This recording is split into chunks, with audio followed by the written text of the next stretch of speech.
إن الحمد لله نحمده ونستعينه ونستغفره ونعوذ بالله من شرور أنفسنا ومن سيئات أعمالنا من يهده الله فلا مضل له ومن يضلل فلا هادي له وأشهد أن لا إله إلا الله وحده لا شريك له وأشهد أن محمدًا عبده ورسوله أما بعد فإن خير الحديث كتاب الله وخير الهدي هدي محمد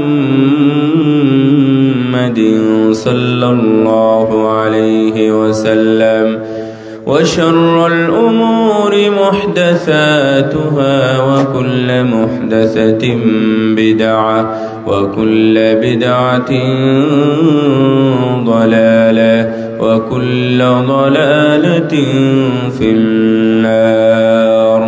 فقد قال الله تعالى في كلامه المجيد والفرقان الحميد: أعوذ بالله من الشيطان الرجيم.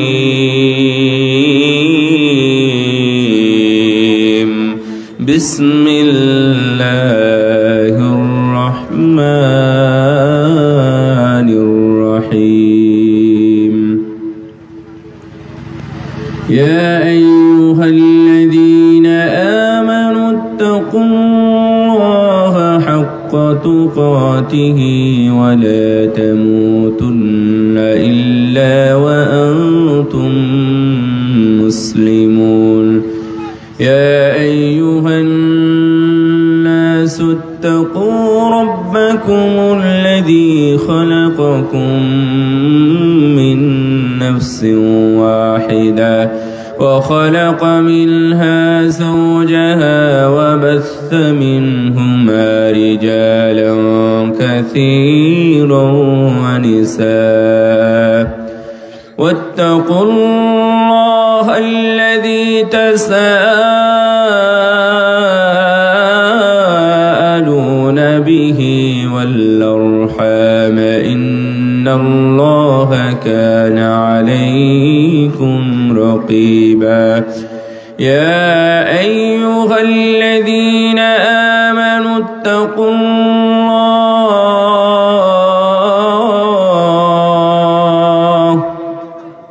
وقولوا قولا سديدا يصلح لكم أعمالكم ويغفر لكم ذنوبكم ومن يطع الله ورسوله فقد فاز فوزا عظيما.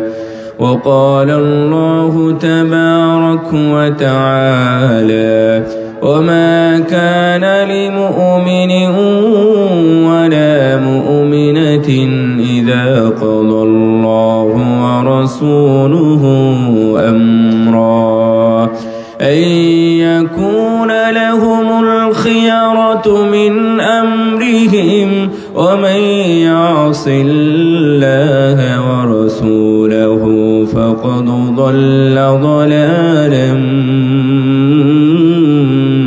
مبينا.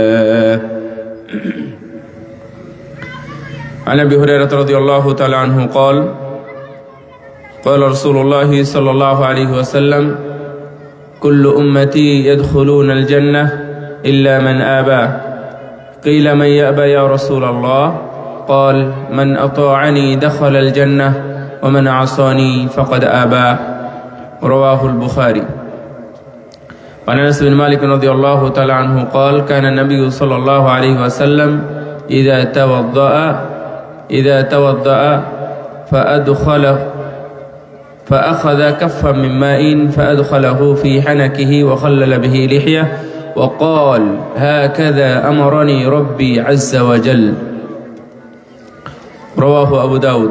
وعن أبي هريرة رضي الله تعالى عنه قال: سألت النبي صلى الله عليه وسلم من أسعد الناس بشفاعتك يوم القيامة قال أسعد الناس بشفاعتي يوم القيامة من قال لا إله إلا الله خالصا من قلبه أو نفسه رواه البخاري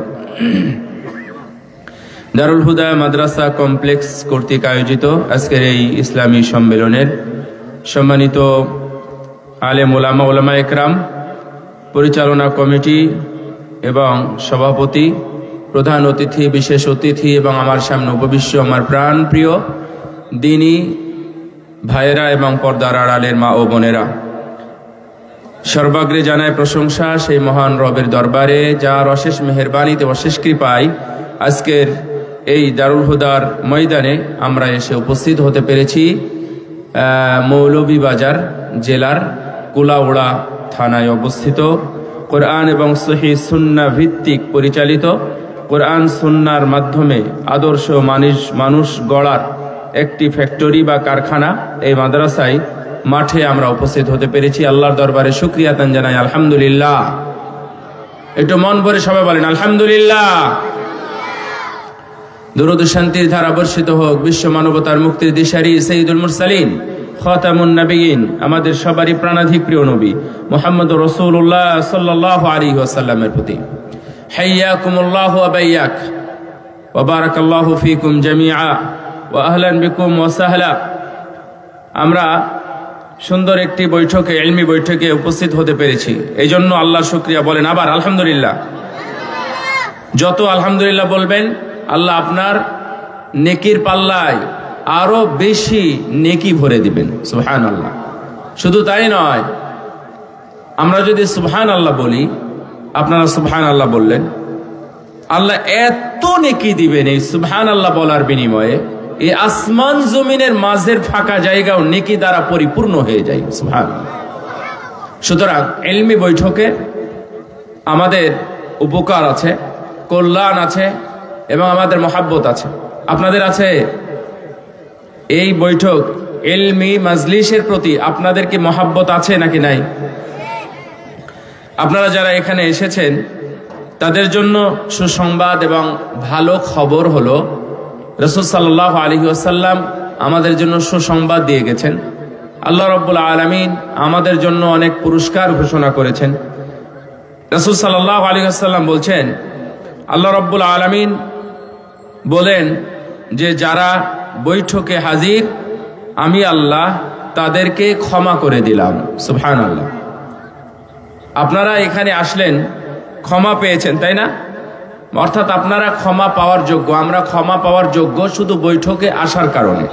আপনাদের উদ্দেশ্য যদি ভালো থাকে। ফেরেশতারা বললেন, এ আল্লাহ, যারা এখানে উপস্থিত তাদের অনেকেই জালসা উদ্দেশ্য না। আল্লাহ রাব্বুল আলামিন বললেন, লা ইয়াশকা জালিসুহুম মিন জুলাসা, যারা এখানে বসে আছে আমি আল্লাহ তাদের কাউকেই মাহরুম করলাম না, সবাইকেই ক্ষমা করে দিলাম। সুবহানাল্লাহ। শুধু তাই নয়, ফানাদা মুনাদিম মিনাস সামা আন কুমু মাগফুরান লাকুম ওয়া বাদদালতু সাইয়্যাতিকুম হাসানাত। হে আমার বান্দারা, যারা যারা এখানে এসেছে এবং বসেছে তাদের জন্য সুসংবাদ হলো, আমি আল্লাহ তোমাদের সবাইকে ক্ষমা করে দিয়েছি, তোমরা এবার বাড়ি যেতে পারো। সুবহানাল্লাহ। তোমাদের গুনাহগুলো আমি নেকি দ্বারা পরিবর্তন করে দিয়েছি। আজকে আমরা রাসূল সাল্লাল্লাহু আলাইহি ওয়াসাল্লামকে অনুসরণ এবং সুন্নাহ এর গুরুত্ব এর উপরে কথা বলবার চেষ্টা করব ইনশাআল্লাহ। ওমা তৌফিকি ইল্লা বিল্লাহি আলাইহি তাওয়াক্কালতু ওয়া ইলাইহি উনীব। সুন্নাহ মানে কি বলেন তো?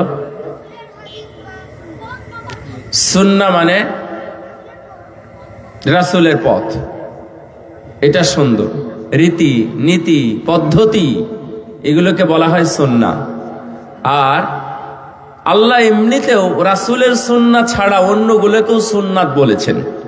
সুন্নাতাল্লাহিল্লাতি, আল্লাহ রাব্বুল আলামিন বলছেন আল্লাহর সুন্নাত মানে কি? আল্লাহর নিয়ম। প্রতিদিন সূর্য উঠে নাকি কোনোদিন উঠে না? উঠে না এমন কোনো দিন আছে? প্রতিদিন সূর্য উঠে এবং চন্দ্র উঠে, প্রতিদিন আলো হয়, আলো শেষে আবার আধা, এভাবেই দিন চলতেছে, এটা আল্লাহর সুন্নাহ। তো আমরা যে সুন্নাত নিয়ে আলোচনা করব, রাসূল সাল্লাল্লাহু আলাইহি ওয়াসাল্লামকে নিয়ে আলোচনা করব, সেটা এই সুন্নাত একটু আলাদা। আপনাদের প্রথমে তিনটা জিনিস বলে রাখি যেন আপনারা সবাই বুঝতে পারেন এবং শিখে রাখবেন, মুখস্থ রাখবেন। ঈমানের তিনটা আসল জিনিস আছে, 6টা আরকান, রুকুন, তাই না? ঈমানের রুকুন কয়টা? 6টা। তো 6টা এটা শুধু বিশ্বাস করলেই হয়, কিন্তু ঈমানদার যদি হতে চান তাহলে তিনটা জিনিস আপনার কাছে রাখতে হবে। এক, মারিফাতুর রব, আল্লাহকে চিনা। আল্লাহকে চিনা, শুধুমাত্র চিনা বলতে চিনা নয়, আল্লাহ রাব্বুল আলামিন সম্পর্কে জানা, বিশ্বাস করা, আল্লাহ রাব্বুল আলামিনের আদেশ নিষেধ ইত্যাদিগুলো মেনে চলা, আল্লাহ রাব্বুল আলামিন যে বিধানগুলো দিয়েছেন তারপর পুঙ্খানুপুঙ্খ অনুসরণ করা, তাহলে আপনি ঈমানদার। মানে ঈমানদারের তিনটা মূলনীতি হলো একটা। 2 নাম্বার হলো মারিফাতুর রাসূল, রাসূলকে চিনা, রাসূলকে জানা, রাসূল সাল্লাল্লাহু আলাইহি ওয়াসাল্লাম সম্পর্কে জ্ঞান অর্জন করা। এখন আপনারা বলেন যে রাসূল সাল্লাল্লাহু আলাইহি ওয়াসাল্লামকে আবু তালেব বেশি চিনতেন নাকি আপনি বেশি চিনেন? কে চিনে? আবু তালেব বেশি চিনে। রাসূল সাল্লামের দাদা আব্দুল মুত্তালিব, তিনিও রাসূলকে বেশি চিনতেন। আবু জেহেল, আবুল আহাব, উতবা, শাইবা, এরা রাসূল সাল্লামের নারী নক্ষত্র সহ যা কিছু আছে সবই চেনে। কিন্তু আমরা বলতে পারতেছি যে তারা এই ঈমানের মূলনীতির মধ্যে পড়ে না। রাসূল সাল্লাল্লাহু আলাইহি ওয়াসাল্লামকে জানা মানে রাসূল সাল্লাল্লাহু আলাইহি ওয়াসাল্লামকে অনুসরণ, রাসূলের অনুকরণ, রাসূলের সুন্নাহর প্রতি মহাব্বত, রাসূল সাল্লাল্লাহু আলাইহি ওয়াসাল্লামের সুন্নাহর মর্যাদা দেওয়া, রাসূল সাল্লামের আদেশগুলো গ্রহণ করা, রাসূল সাল্লাল্লাহু আলাইহি ওয়াসাল্লামের নিষেধগুলো বর্জন করা, এইগুলোর মাধ্যমে নবীকে চেনা। তাহলে আপনার মধ্যে ঈমান আছে। ঈমানের 6টা রুকুন অনেকের কাছে থাকতে পারে, কিন্তু ঈমানের 3টা মূলনীতি অনেকের কাছে থাকতে পারে না। এই জন্যই দেখবেন যে অনেক মানুষ মুমিন বা মুসলিম হওয়ার পরেও মুশরিক হয়ে আছে, ও প্রকৃত মুমিন নয়, এখনো মুসলিম হয় নাই। এবং 3 নাম্বার হলো মারিফাতুদ্দিন, মানে ইসলামকে জানা। আর এই 3টা জিনিসই কবরে জিজ্ঞাসা করা হবে। তাহলে ঈমানের মূলনীতি কয়টা বললাম? 3টা। এই 3টাই কবরে জিজ্ঞাসা করা হবে। বুঝতে পারতেছেন তো আপনারা? না, ঈমানের 3টা মূলনীতি: মারিফাতুর রব, আল্লাহকে চেনা, আল্লাহকে জানা, আল্লাহ সম্পর্কে জ্ঞান অর্জন করা। 2 নাম্বার মূলনীতি হলো আমার নবীকে জানা, মুহাম্মাদুর রাসূলুল্লাহ সাল্লাল্লাহু আলাইহি ওয়াসাল্লাম সম্পর্কে জানা, তার সম্পর্কে ঈমান আনা, তার সম্পর্কে জ্ঞান অর্জন করা, তার সুন্নাহ সম্পর্কে জানা, তার অনুসরণ, তার অনুকরণ, তার সুন্নাহ, মহাব্বত ইত্যাদি যা কিছু আছে এগুলো মেনে চলা। এর নাম হলো মারিফাতুর রাসূল, মারিফাতুন নবী, আমার নবীকে জানা।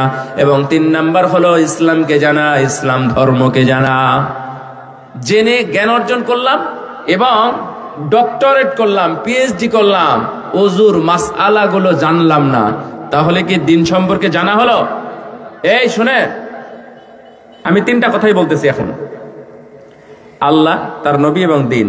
এই দিন সম্পর্কে আপনি জেনে বই লিখে পিএইচডি করে মাস্টার্স করে সবকিছু, এমনকি কামিল পাশ করলেন, দাওরা পাশ করলেন, কিন্তু দিনের প্রকৃত যে জানাগুলো আমলে বাস্তবায়ন করলেন না, আপনি করলেনও না, তাহলে কি আপনাকে আমি বলবো যে আপনি দিন জানেন? একজন 2 রাকাত সালাত আদায় করতে জানে না, তাহলে কি আমি ওকে বলতে পারি যে ও দিন জানে, ইসলাম জানে? তাহলে মরার পরে আপনি কেমনে আশা করেন যে কবরে জবাব দিবে? কবরে জবাব দিতে পারবে? পারবে না। ওই তখন ওখান থেকে আসামি, ও গ্রেফতার হয়ে গেল, ওর ফাঁসি পর্যন্ত, আর ফাঁসি তো কোনোদিন হবে না। এই জন্যই এই 3টা জিনিসের ব্যাপারে আপনারা খেয়াল রাখবেন। আজকে আমাদের একটি বিষয়, তা হলো মারিফাতুর রাসূল, রাসূলকে জানা। ইন্নাকা লাআলা খুলুকিন আযীম, হে নবী, আপনি হলেন সর্বোচ্চ, সবচাইতে সুন্দর চরিত্রের অধিকারী, সবচাইতে সুন্দর ক্যারেক্টারের অধিকারী কে? মুহাম্মদ সাল্লাল্লাহু আলাইহি ওয়াসাল্লাম, যার শাফাত ছাড়া এই দুনিয়ার কোন মানুষ সেই দিন নাজাত পাবে না এবং জান্নাতেও প্রবেশ করতে পারবে না। সাল্লাল্লাহু আলাইহি ওয়াসাল্লাম বলেন, সবাই বলেন, আবার বলেন। এটা কেন বলালাম জানেন? দুরূদ পড়ালাম সাল্লাল্লাহু আলাইহি ওয়াসাল্লাম, এটা সর্বোত্তম বা সুন্দর একটা দুরূদ। আপনারা মাঝে মাঝে যখনই মনে হয় তখনই পড়বেন। মারিফাতুর রাসূল, রাসূল সম্পর্কে আমরা জানতেছি না, রাসূল সম্পর্কে জানতেছি। সুতরাং রাসূল সাল্লাল্লাহু আলাইহি ওয়াসাল্লামকে আমরা অনুসরণ করব, অনুকরণ করব। আর কেনই বা অনুসরণ করব, এগুলো আমাদের জানতে হবে না। তাহলে যেহেতু আমরা জানা শুরু করতেছি, আপনারা মনে রাখবেন, যখনই মনে হবে তখনই সাল্লাল্লাহু আলাইহি ওয়াসাল্লাম বলবেন। আবার পড়েন, লাকাদ কানা লাকুম ফি রাসূলিল্লাহ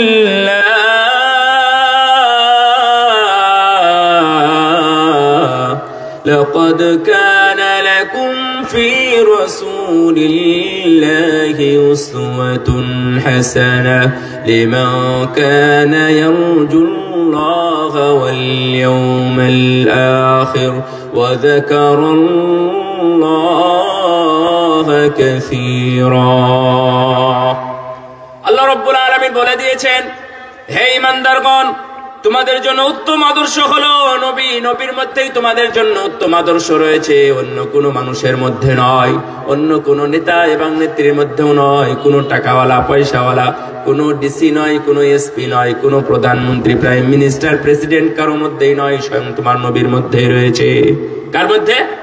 রাসূল সাল্লাল্লাহু আলাইহি ওয়াসাল্লামের মধ্যে আমাদের আদর্শ রয়েছে। তাহলে আমাদের আদর্শ খোঁজার জন্য কোথাও যাওয়ার দরকার আছে? অন্য কোথাও যাওয়ার দরকার আছে না। রাসূল সাল্লাল্লাহু আলাইহি ওয়াসাল্লামের কাছেই যদি আমরা যাই, তাহলে আমাদের জীবনটা সবচেয়ে সুন্দর হবে। এই সুন্দর করে দিবেন কে? সুন্দর করে দিবেন কে? আল্লাহ। তাহলে রাসূল সাল্লাল্লাহু আলাইহি ওয়াসাল্লাম সম্পর্কে আমরা যদি না জানি, তাহলে আপনি সর্বোত্তম আদর্শ গ্রহণ করবেন কিভাবে? আজকে আমাদের দেশে যারা রাজনৈতিকভাবে আমরা পরিচিত, আবার নেতা বিভিন্নভাবে নেতৃত্ব পর্যায়ের আছে, আমরা সরাসরি ওপেন মঞ্চে আমরা বলি আমরা অমুকের আদর্শে জীবন করব।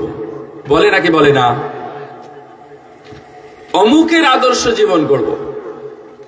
আপনি বলেন আমি রাসূলের আদর্শে জীবন করতে চাই, বলেন তো ইনশাআল্লাহ।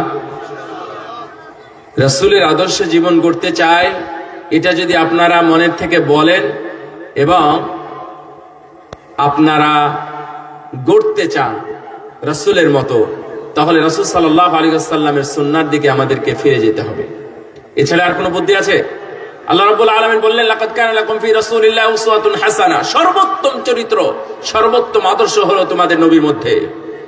সুতরাং তোমরা যারা চাও অথবা যারা চাই, লিমান কানা ইয়ারজুল্লাহ ওয়াল ইয়াওমাল আখির, যারা আল্লাহকে চায়, আল্লাহকে পেতে চায় এবং আখিরাতে মুক্তি পেতে চায়, ওয়া যাকারাল্লাহা কাসীরা, এবং যারা আল্লাহকে সর্বদা সবচেয়ে বেশি স্মরণ করে, তাদের জন্য উত্তম আদর্শ হলো মুহাম্মদ সাল্লাল্লাহু আলাইহি ওয়াসাল্লাম। তাহলে আপনি কি করেন? আল্লাহকে পেতে চান? আপনারা পেতে চান না? না, আল্লাহকে পেতে চায়, আল্লাহকে দেখতে চায়। আল্লাহ রাব্বুল আলামিনকে আমরা জান্নাতের মধ্যে মন ভরে, প্রাণ ভরে, উদার পূর্তি করে মহান রবকে আমরা দেখব ইনশাআল্লাহ। আমরা আখিরাতে প্রশান্তি পেতে চাই, আমরা আখিরাতে সম্মানিত ফেরেশতাদের সাথে হাসর নাসর করতে চাই। যদি তাই হয়, তাহলে আল্লাহ রাব্বুল আলামিনকে আপনি বেশি বেশি স্মরণ করবেন।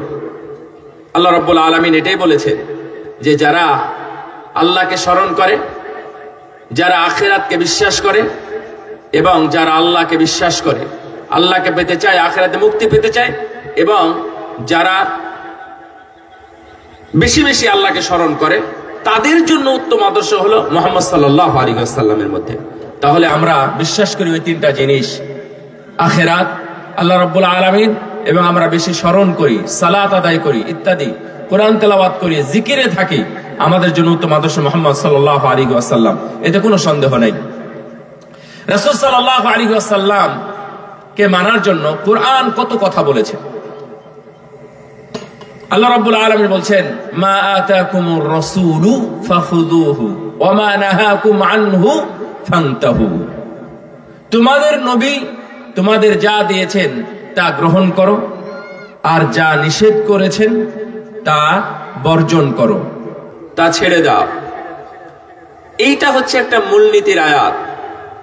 রাসূল সাল্লাল্লাহু আলাইহি ওয়াসাল্লামকে অনুসরণ করা ছাড়া কোনো বুদ্ধি নেই। আপনি যদি মুসলিম হন, রাসূল সাল্লাল্লাহু আলাইহি ওয়াসাল্লামকে অনুসরণ করতে হবে। আপনারা এটা কতটুকু বিশ্বাস করেন বলেন তো? কতটুকু, কত পার্সেন্ট? 100 ভাগ নাকি 99 ভাগ? 99? 100 ভাগ। আমরা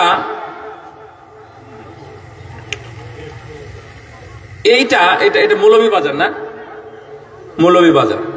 আচ্ছা, মৌলভীবাজার যখন জেলা হয় তখন আমরা অনেকেই এখানে ছিলাম না। যখন জেলা হয় সম্ভবত কোন সালে? 80-85 সালের দিকে মনে হয় জেলা হয়েছে, বা 84-85 দিকে জেলা হয়েছে। তো 84-85 দিকে যখন জেলা হয় তখন আমাদের এখানে বলতে পারেন অর্ধেক মানুষ আমরা তখন ছিলাম না। ছিলাম তো আপনারা সবাই বিশ্বাস করেন তো না এটা মৌলভীবাজার জেলা? মৌলভীবাজার জেলাটা সবাই বিশ্বাস করেন তো? তখন তো আপনারা ছিলেন না। আপনারা অন্যের মুখে শুনছেন, অন্যের মুখে শুনে বিশ্বাস করতেছেন তো নাকি? এটা কেমনি বিশ্বাস করেন তাহলে? এটা তো কুলাউড়া জেলাও বলতে পারেন আপনারা। না না, এটা মৌলভীবাজার জেলা। আমরা শুনি নাই কখনো, আমরা দেখি না। আপনাদের বইয়ে কেতাবে লেখা আছে এটা মৌলভীবাজার জেলা। আবার এর উল্টাটা ধরেন তো, আপনার পূর্বপুরুষরা ছিল, এটাকে বিশ্বাস করেন 100 ভাগ নাকি 99 ভাগ? অসম্ভব। 99 ভাগ যদি আমরা বিশ্বাস করি তাহলে আমাদের নামের শেষে আবার আরেকটা যুক্ত হবে, বলবে যে এর জন্মের ঠিক নাই। নাউযুবিল্লাহি মিন যালিক। তার মানে আমার এখন থেকে 14তম পুরুষ যিনি, তাকে আমরা মানে চিনি না, তার নামও জানি না, অথচ আমরা বিশ্বাস করি, 100 ভাগ বিশ্বাস করি তিনি ছিলেন না। আমার আল্লাহ রাব্বুল আলামিন বলছেন রাসূল সাল্লাল্লাহু আলাইহি ওয়াসাল্লাম সম্পর্কে, ওমা আতাকুমুর রাসূলু ফাখুযুহু ওয়া মা নাহাকুম আনহু ফান্তাহু। তোমাদের নবী যা দিয়েছেন, তোমাদেরকে যা দিয়েছেন তোমরা সেটা গ্রহণ করো, আর তোমাদেরকে যা নিষেধ করেছেন তা তোমরা বর্জন করো। তাহলে এটা আমাদের ম্যান্ডেট এসে গেল, রাসূল সাল্লাল্লাহু আলাইহি ওয়াসাল্লামকে অনুসরণ করতেই হবে। তাকে অনুসরণ করা ছাড়া কোনো বুদ্ধি নেই। আরো অনেক আয়াত আছে, আমি দুই একটা বলতেছি। কুল ইন কুনতুম তুহিব্বুনাল্লাহা ফাত্তাবিউনি। তোমরা যদি আল্লাহর ভালোবাসা পেতে চাও, আল্লাহকে ভালোবাসতে চাও, তাহলে আমার অনুসরণ করো। আমার মানে মুহাম্মদ সাল্লাল্লাহু আলাইহি ওয়াসাল্লাম, আমার অনুসরণ করো। ইউহিব্বুকুমুল্লাহ, তাহলে আল্লাহ তোমাদেরকে ভালোবাসবেন।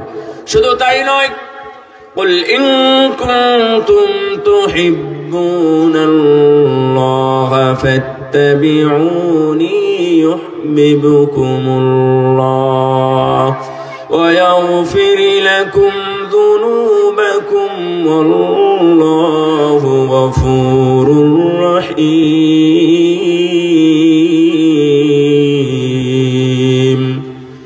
হে নবী, আপনি বলে দিন, তোমরা যদি আল্লাহর ভালোবাসা পেতে চাও, তোমরা যদি চাও মহান আল্লাহ, তুমি যদি আল্লাহকে ভালোবাসতে চাও, তাহলে তোমরা আমার অনুসরণ করো, আল্লাহ রাব্বুল আলামিন।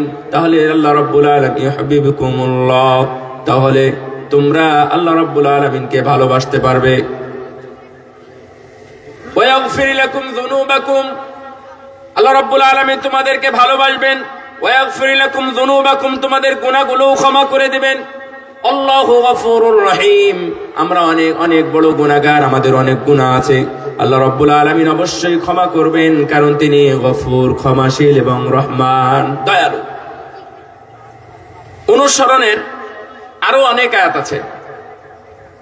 রাসূল সাল্লাল্লাহু আলাইহি ওয়াসাল্লাম নিজেই বলছেন, মান আতাআনি ফাকাদ আতা আল্লাহ ওয়া মান আসানি ফাকাদ আসাল্লাহ। সহিহ বুখারীর বর্ণনা এটা। যে আমার অনুসরণ করলো সে আল্লাহর অনুসরণ করলো, আর যে আমার নাফরমানি করলো সে আল্লাহর সাথে নাফরমানি করলো। তাহলে রাসূল সাল্লাল্লাহু আলাইহি ওয়াসাল্লামের কোন কথা, কোন কর্ম, কোন অনুমোদন, কোন সুন্নাত, কোন হাদিস অস্বীকার করা অথবা অবজ্ঞা করা, অবহেলা করা, তুচ্ছ-তাচ্ছিল্য করা, এটা কোন মুসলমান বা নবীর উম্মতের কাজ নয়। আমার কথা ক্লিয়ার? বুঝতে পারতেছেন তো? রাসূল সাল্লাল্লাহু আলাইহি ওয়াসাল্লামের অনুসরণ সম্পর্কে আল্লাহ রাসূল সাল্লাল্লাহু আলাইহি ওয়াসাল্লাম নিজেই বলছেন, মান আতাআনি ফাকাদ আতা আল্লাহ। যে আমার অনুসরণ করলো তাই সেই জন্য আল্লাহর অনুসরণ করেছে। তোমরা যদি মনে করো যে আমরা শুধু আল্লাহকে মানি, আমরা শুধু আল্লাহর বিধানকে মানি, আমরা শুধুমাত্র কোরআনকে মানি, আমরা প্রথমে কোরআনকে মূল্যায়ন করি, তাহলে তোমরা বিভ্রান্ত। তোমাদের কাছে এখনো পরিপূর্ণ দিন আসে নাই। ওমানে আসানি ফাকাদ আসাল্লাহ। যারা আমার নাফরমান, যারা আমার সাথে নাফরমানি করে, আমার কথা এবং কর্মের সাথে, আমার দিনের সাথে, আমার দেওয়া দিনের সাথে যারা নাফরমানি করে, তারা নাফরমান, আল্লাহর সাথেও নাফরমানি। আল্লাহর অনুসরণ করে নবীর নাফরমানি করবা, তার মানে নবীর নাফরমানি করলে তুমি আল্লাহর সাথেও নাফরমানি করলে। নাউযু বিল্লাহি মিন যালিক। সুতরাং যারা আমরা এখানে আছি, একটু স্মরণ রাখবেন যে আল্লাহ রাব্বুল আলামিনের অনুসরণ করব, কোরআন মানব, আল্লাহর বিধান মানব, আর নবীর অনুসরণ নাই, হাদিসও নাই, রাসূল সাল্লাল্লাহু আলাইহি ওয়াসাল্লামের কথারও কোনো মূল্য নাই, তাহলে তুমি এখনো মুসলিম হতে পারো না। তুমি এখনো মুসলিম হতে পারো না, তুমি নাম কাস্তে মুসলিম হয়েছে মাত্র। আল্লাহ রাব্বুল আলামিনকে মানতো, এটা আপনাদের জানা আছে যে আবু জেহেল, আবু লাহাব, উতবা, সাইবা এরা আল্লাহকে মানতো। এটা শুনেছেন? এরা আল্লাহকে মানতো, এরা আল্লাহকে মানতো। হ্যাঁ, তোমাদের সৃষ্টিকর্তাকে কোরআনের মধ্যে আল্লাহ বলছেন, তুমি যদি ওদেরকে জিজ্ঞাসা করো তোমাদেরকে সৃষ্টি করেছে, তোমাদেরকে রিজিক দেয়, তোমাদেরকে লালন পালন করে, তারা সব জায়গায় উত্তর দিবে আল্লাহ। আল্লাহ রাব্বুল আলামিন আমাদের সৃষ্টি করেছেন, আল্লাহ আমাদের জীবন দেন, আল্লাহ আমাদের মৃত্যু দেন, আল্লাহ আমাদের রিজিকের ব্যবস্থা করেন, আল্লাহ আমাদের লালন পালন করেন, এটাই তারা জবাব দিবে। এদেরকে যখন বলা হয়েছে এই আল্লাহ তোমাদের কাছে নবীকে পাঠিয়েছে, এখন তোমরা তাকে মেনে নাও, তার কথা তোমরা শ্রবণ করো, তোমরা শিরক পরিহার করো, তোমরা খারাপগুলো পরিহার করো, জেনা, ব্যভিচার, অনাচার, অত্যাচার, নষ্টামি, ভ্রষ্টামি, বিপর্দা, বেহায়াপনা, নোংরামি যা আছে সবগুলো পরিহার করো। এই ধরনের কথা যখন বলা শুরু করেছে, তখন বলতেছে যে না, এটা মানা যাবে না।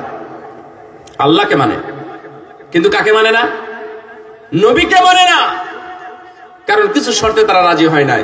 এই ধরনের মানুষ এখন আমাদের সমাজে অনেক আছে। এই জন্যই আপনি শুধু আল্লাহকে মানবেন, নবীকে মানবেন না, এটা দ্বারা হবে না। আমরা আল্লাহ এবং তার রাসূলকে দুইটা মানি। এই জন্য আজকে আমার বিষয়বস্তু হলো রাসূল সাল্লাল্লাহু আলাইহি ওয়াসাল্লামের অনুসরণ। রাসূল সাল্লাল্লাহু আলাইহি ওয়াসাল্লাম বললেন, কুল্লু উম্মতি ইয়াদখুলুনাল জান্নাতা ইল্লা মান আবা। আমার সকল উম্মতি জান্নাতি। আপনারা সবাই উম্মত না? আমরা নবীর উম্মত নাকি? বলেন সাল্লাল্লাহু আলাইহি ওয়াসাল্লাম। বললেন না তো? বলেন সাল্লাল্লাহু আলাইহি ওয়াসাল্লাম। এটা পড়ার অভ্যাস করে ফেলেন, কুইক অভ্যাস করবেন, যেন বেশি বেশি দরুদ পড়তে পারেন। রাসূল সাল্লাল্লাহু আলাইহি ওয়াসাল্লামের সাহাবী বলছেন, ইয়া রাসূলুল্লাহ, আমি যদি কিছু সময় দরুদ পড়ি, আপনার উপর সালাত সালাম পেশ করি, এটা কেমন? ভালো। যদি অর্ধেক সময় তাও ভালো, যদি মানে কি বলবো 3 ভাগের 1 ভাগ করি তাহলে তাও ভালো। বলছে পুরো সময়টাই যদি আমি দরুদ পড়ি, তাও বলছে পুরো সময়টাই তুমি কল্যাণের মধ্যেই থাকবে। সুবহানাল্লাহ। তার মানে পুরো অবসর সময় যদি আপনি দরুদ পড়েন তাতে কোনো সমস্যা নেই। রাসূল সাল্লাল্লাহু আলাইহি ওয়াসাল্লাম বললেন, কুল্লু উম্মতি ইয়াদখুলুনাল জান্নাত।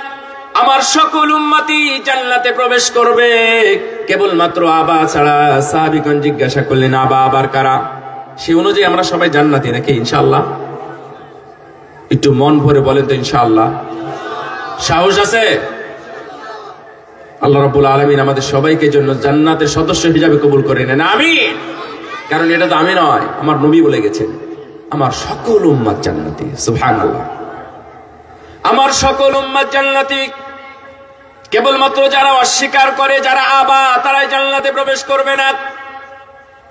সাহাবীগণ জিজ্ঞাসা করলেন, আবা আবার কারা? আল্লাহ নবী উত্তর দিলেন, মান আতাআনি দাখালাল জান্নাতা ওয়া মান আসানি ফাকাদ আবা।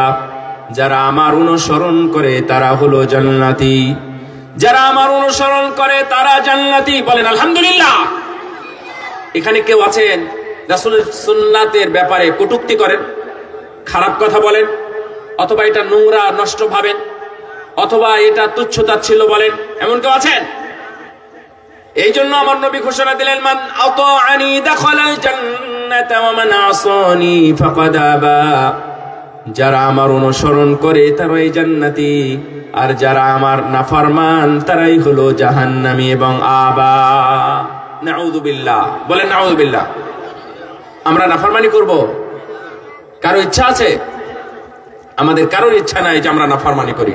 সুতরাং আমরা রাসূল সাল্লাল্লাহু আলাইহি ওয়াসাল্লাম অনুসরণ করব পরিপূর্ণ, ইনশাআল্লাহ পরিপূর্ণ অনুসরণ করব। পরিপূর্ণ অনুসরণ ছাড়া কোনো বিধান লালন পালন করা সম্ভব নয়। কোন বিধান, যে বিধানটা পরিপূর্ণ পালন করতে হয় সেটা পরিপূর্ণই করতে হয়, যে কোনো সুন্নাত হোক না কেন। আমরা যদি 12 রাকাত অথবা 10 রাকাত সুন্নাতের বেলায় আমরা অভ্যাসী হই, তাহলে মনে রাখবেন যে 10 রাকাত সুন্নাতই পড়া উচিত। আপনি শুধুমাত্র 4 রাকাত সুন্নাত আদায় করবেন আর বাকিগুলো খোঁজ খবর নেবেন না, তাহলে এটা হবে না। আমাদের পরিপূর্ণ অনুসরণের দিকে যেতে হবে। আমরা পুরোটাই আদায় করব।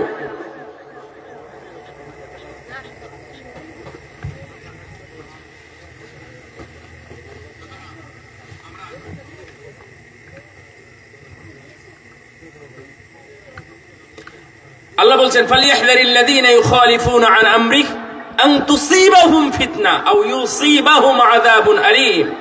মনে রেখো, সাবধান, যারা আন আমরি, রাসূলের নির্দেশের অমান্য করে, রাসূলের নির্দেশনার বিরোধিতা করে, অচিরে তারা যে কোনো বিপদে পতিত হবে।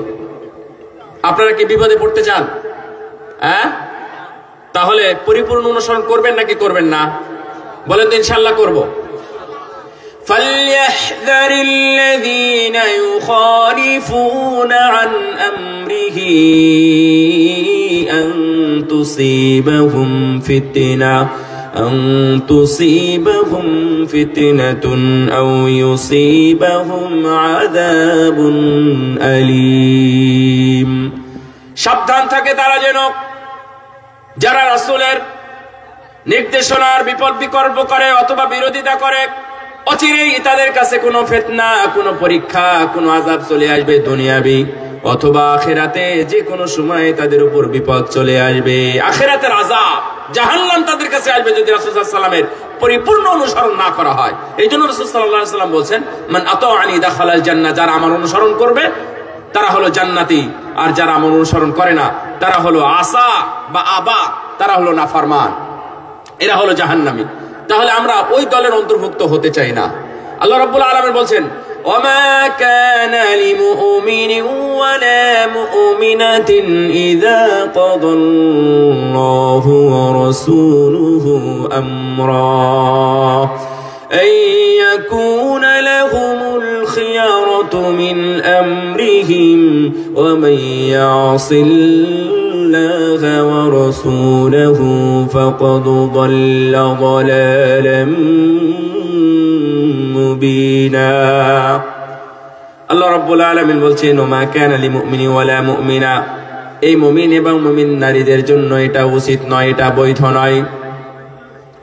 আইয়াকুনা লাহুমুল খিয়ারাতু মিন আমরিহিম, তার যে নির্দেশনা আছে, তার যে আদেশ আছে, এর মধ্যে কোনো অপশন খুঁজে বের করা, আমি কিছুটা মানবো কিছুটা মানবো না, আমার পক্ষে যেটা হয় সেটা আমি মানবো, আমার বিপক্ষে যেটা যায় সেটা আমি মানতে রাজি নয়, এই ধরনের কোনো অপশন নাই।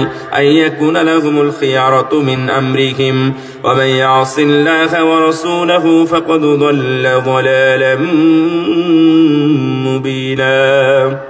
আল্লাহ রাব্বুল আলামিন বলছেন, যারা নাফরমানি করে আল্লাহ এবং তার রাসূলের, ফাকাদ দাল্লা দালালাম মুবিনা, এরা স্পষ্ট বিভ্রান্তিতে আছে।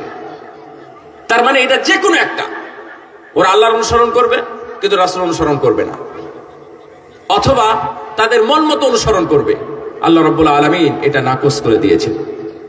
এখন রাসূল সাল্লাল্লাহু আলাইহি ওয়াসাল্লামের অনুসরণের ব্যাপারে কোরআনুল কারীমের মধ্যে যত আয়াত আছে, রাসূলের হাদিস আছে, এটা আমাদের সবারই জানা আছে, আমাদের অনুসরণ করতে হবে। এখন আমরা চলেন প্র্যাকটিক্যাল লাইফে যাই, আমরা কে কতজন কতটুকু অনুসরণ করি। আমরা শুধুমাত্র মসজিদে যখন আসি তখন আমরা ডান পা দিয়ে ঢুকে আমরা অনুসরণ করি যে আমরা রাসূলের অনুসরণ করলাম। আমরা ওযু করার সময় আগে ডান পরে বাম তিনবার করে আমরা মুখমণ্ডলগুলো ধুই, ওযুর পরে দোয়াও পড়ি, তাই না? এগুলোও ঠিক আছে, এগুলো রাসূলের অনুসরণ বলতেই পারেন। কিন্তু ওযুটা করলাম কেন বলেন তো? সালাতের জন্য। ওযুটা কেন? সালাতের জন্য। তার মানে সালাত পড়তে যদি না হতো তাহলে আমরা ম্যাক্সিমাম ওযু করতামও না, আবার করিও না।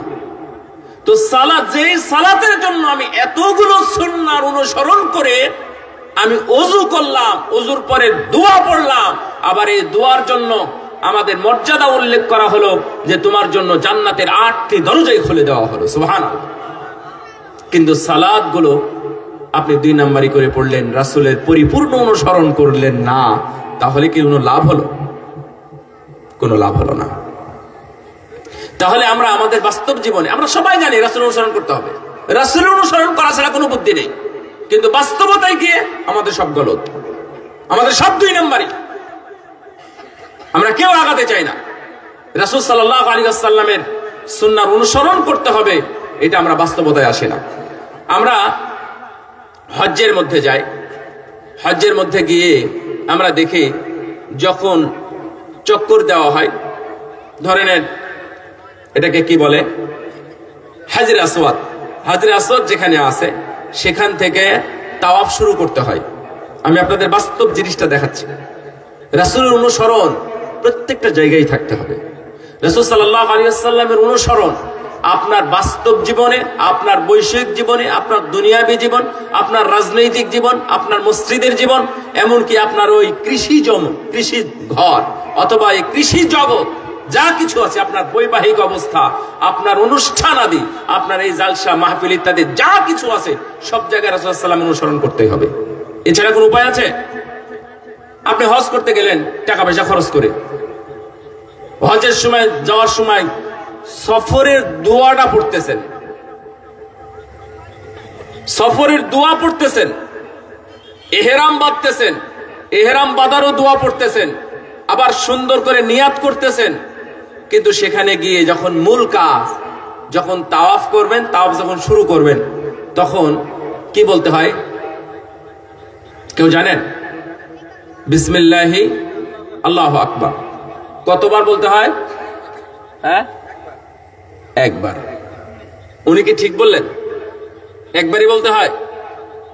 যেহেতু অনেকে হজ উমরা করেন নাই, এই বিষয়টা কঠিন। আপনি যাবেন, যদি কোনোদিন সুযোগ হয় যাবেন, গিয়ে দেখবেন, যাওয়ার পরে দেখবেন যে ওখানে বলতেছে বিসমিল্লাহি আল্লাহু আকবার, বিসমিল্লাহি আল্লাহু আকবার, বিসমিল্লাহি আল্লাহু আকবার। এটা বলতেছে আর চুমু খাচ্ছে, বলতেছে আর চুমু খাচ্ছে, একবার নয় তো আবার 3 বার। এটা কি রাসূলের অনুসরণ? অনুসরণ না, এটা আপনার বাড়াবাড়ি, এটা আপনার আবেগ। এটা দিয়ে দিন চলবে না, এটা দিয়ে ধর্ম চলবে না, এটা দিয়ে সুন্নাত চলবে না, এটাকে অনুসরণ বলা হয় না, এটা হলো বাড়াবাড়ি। আল্লাহ অনুসরণ করতে বলেছেন, কুল আতিউল্লাহ ওয়া আতিউর রাসূল, কুল আতিউল্লাহ ওয়ার রাসূল ফাইন তাওয়াল্লাউ ফাইন্নাল্লাহা লা ইউহিব্বুল কাফিরিন। হে নবী, আপনি বলে দিন, আতিউল্লাহ ওয়ার রাসূল, তোমরা আল্লাহর অনুসরণ করো এবং নবীর। কুল আতিউল্লাহ ওয়ার রাসূল, আল্লাহর অনুসরণ করো এবং নবীর। তবে মনে রেখো আমাইয়া তাওয়াল্লা, যদি কেউ মুখ ফিরিয়ে নেয়, যদি সে উল্টা পাল্টা কিছু করে, যদি কেউ বাড়াবাড়ি করে, যদি কেউ কম বেশি করে, তবে মনে রেখো এই সকল কাফেরদের জন্য জাহান্নাম। যদি সে উল্টা পাল্টা করে তাহলে কেউ মুসলিমই তো থাকতে পারে না। ফাইন্নাল্লাহা লা ইউহিব্বুল কাফিরিন, এই সকল কাফেরদেরকে আল্লাহ পছন্দ করেন না। কোথায় গেল? আগের আয়াতটা আপনারা শুনলেন, কুল ইন কুনতুম তুহিব্বুনাল্লাহা ফাত্তাবিউনি ইউহিব্বুকুমুল্লাহ।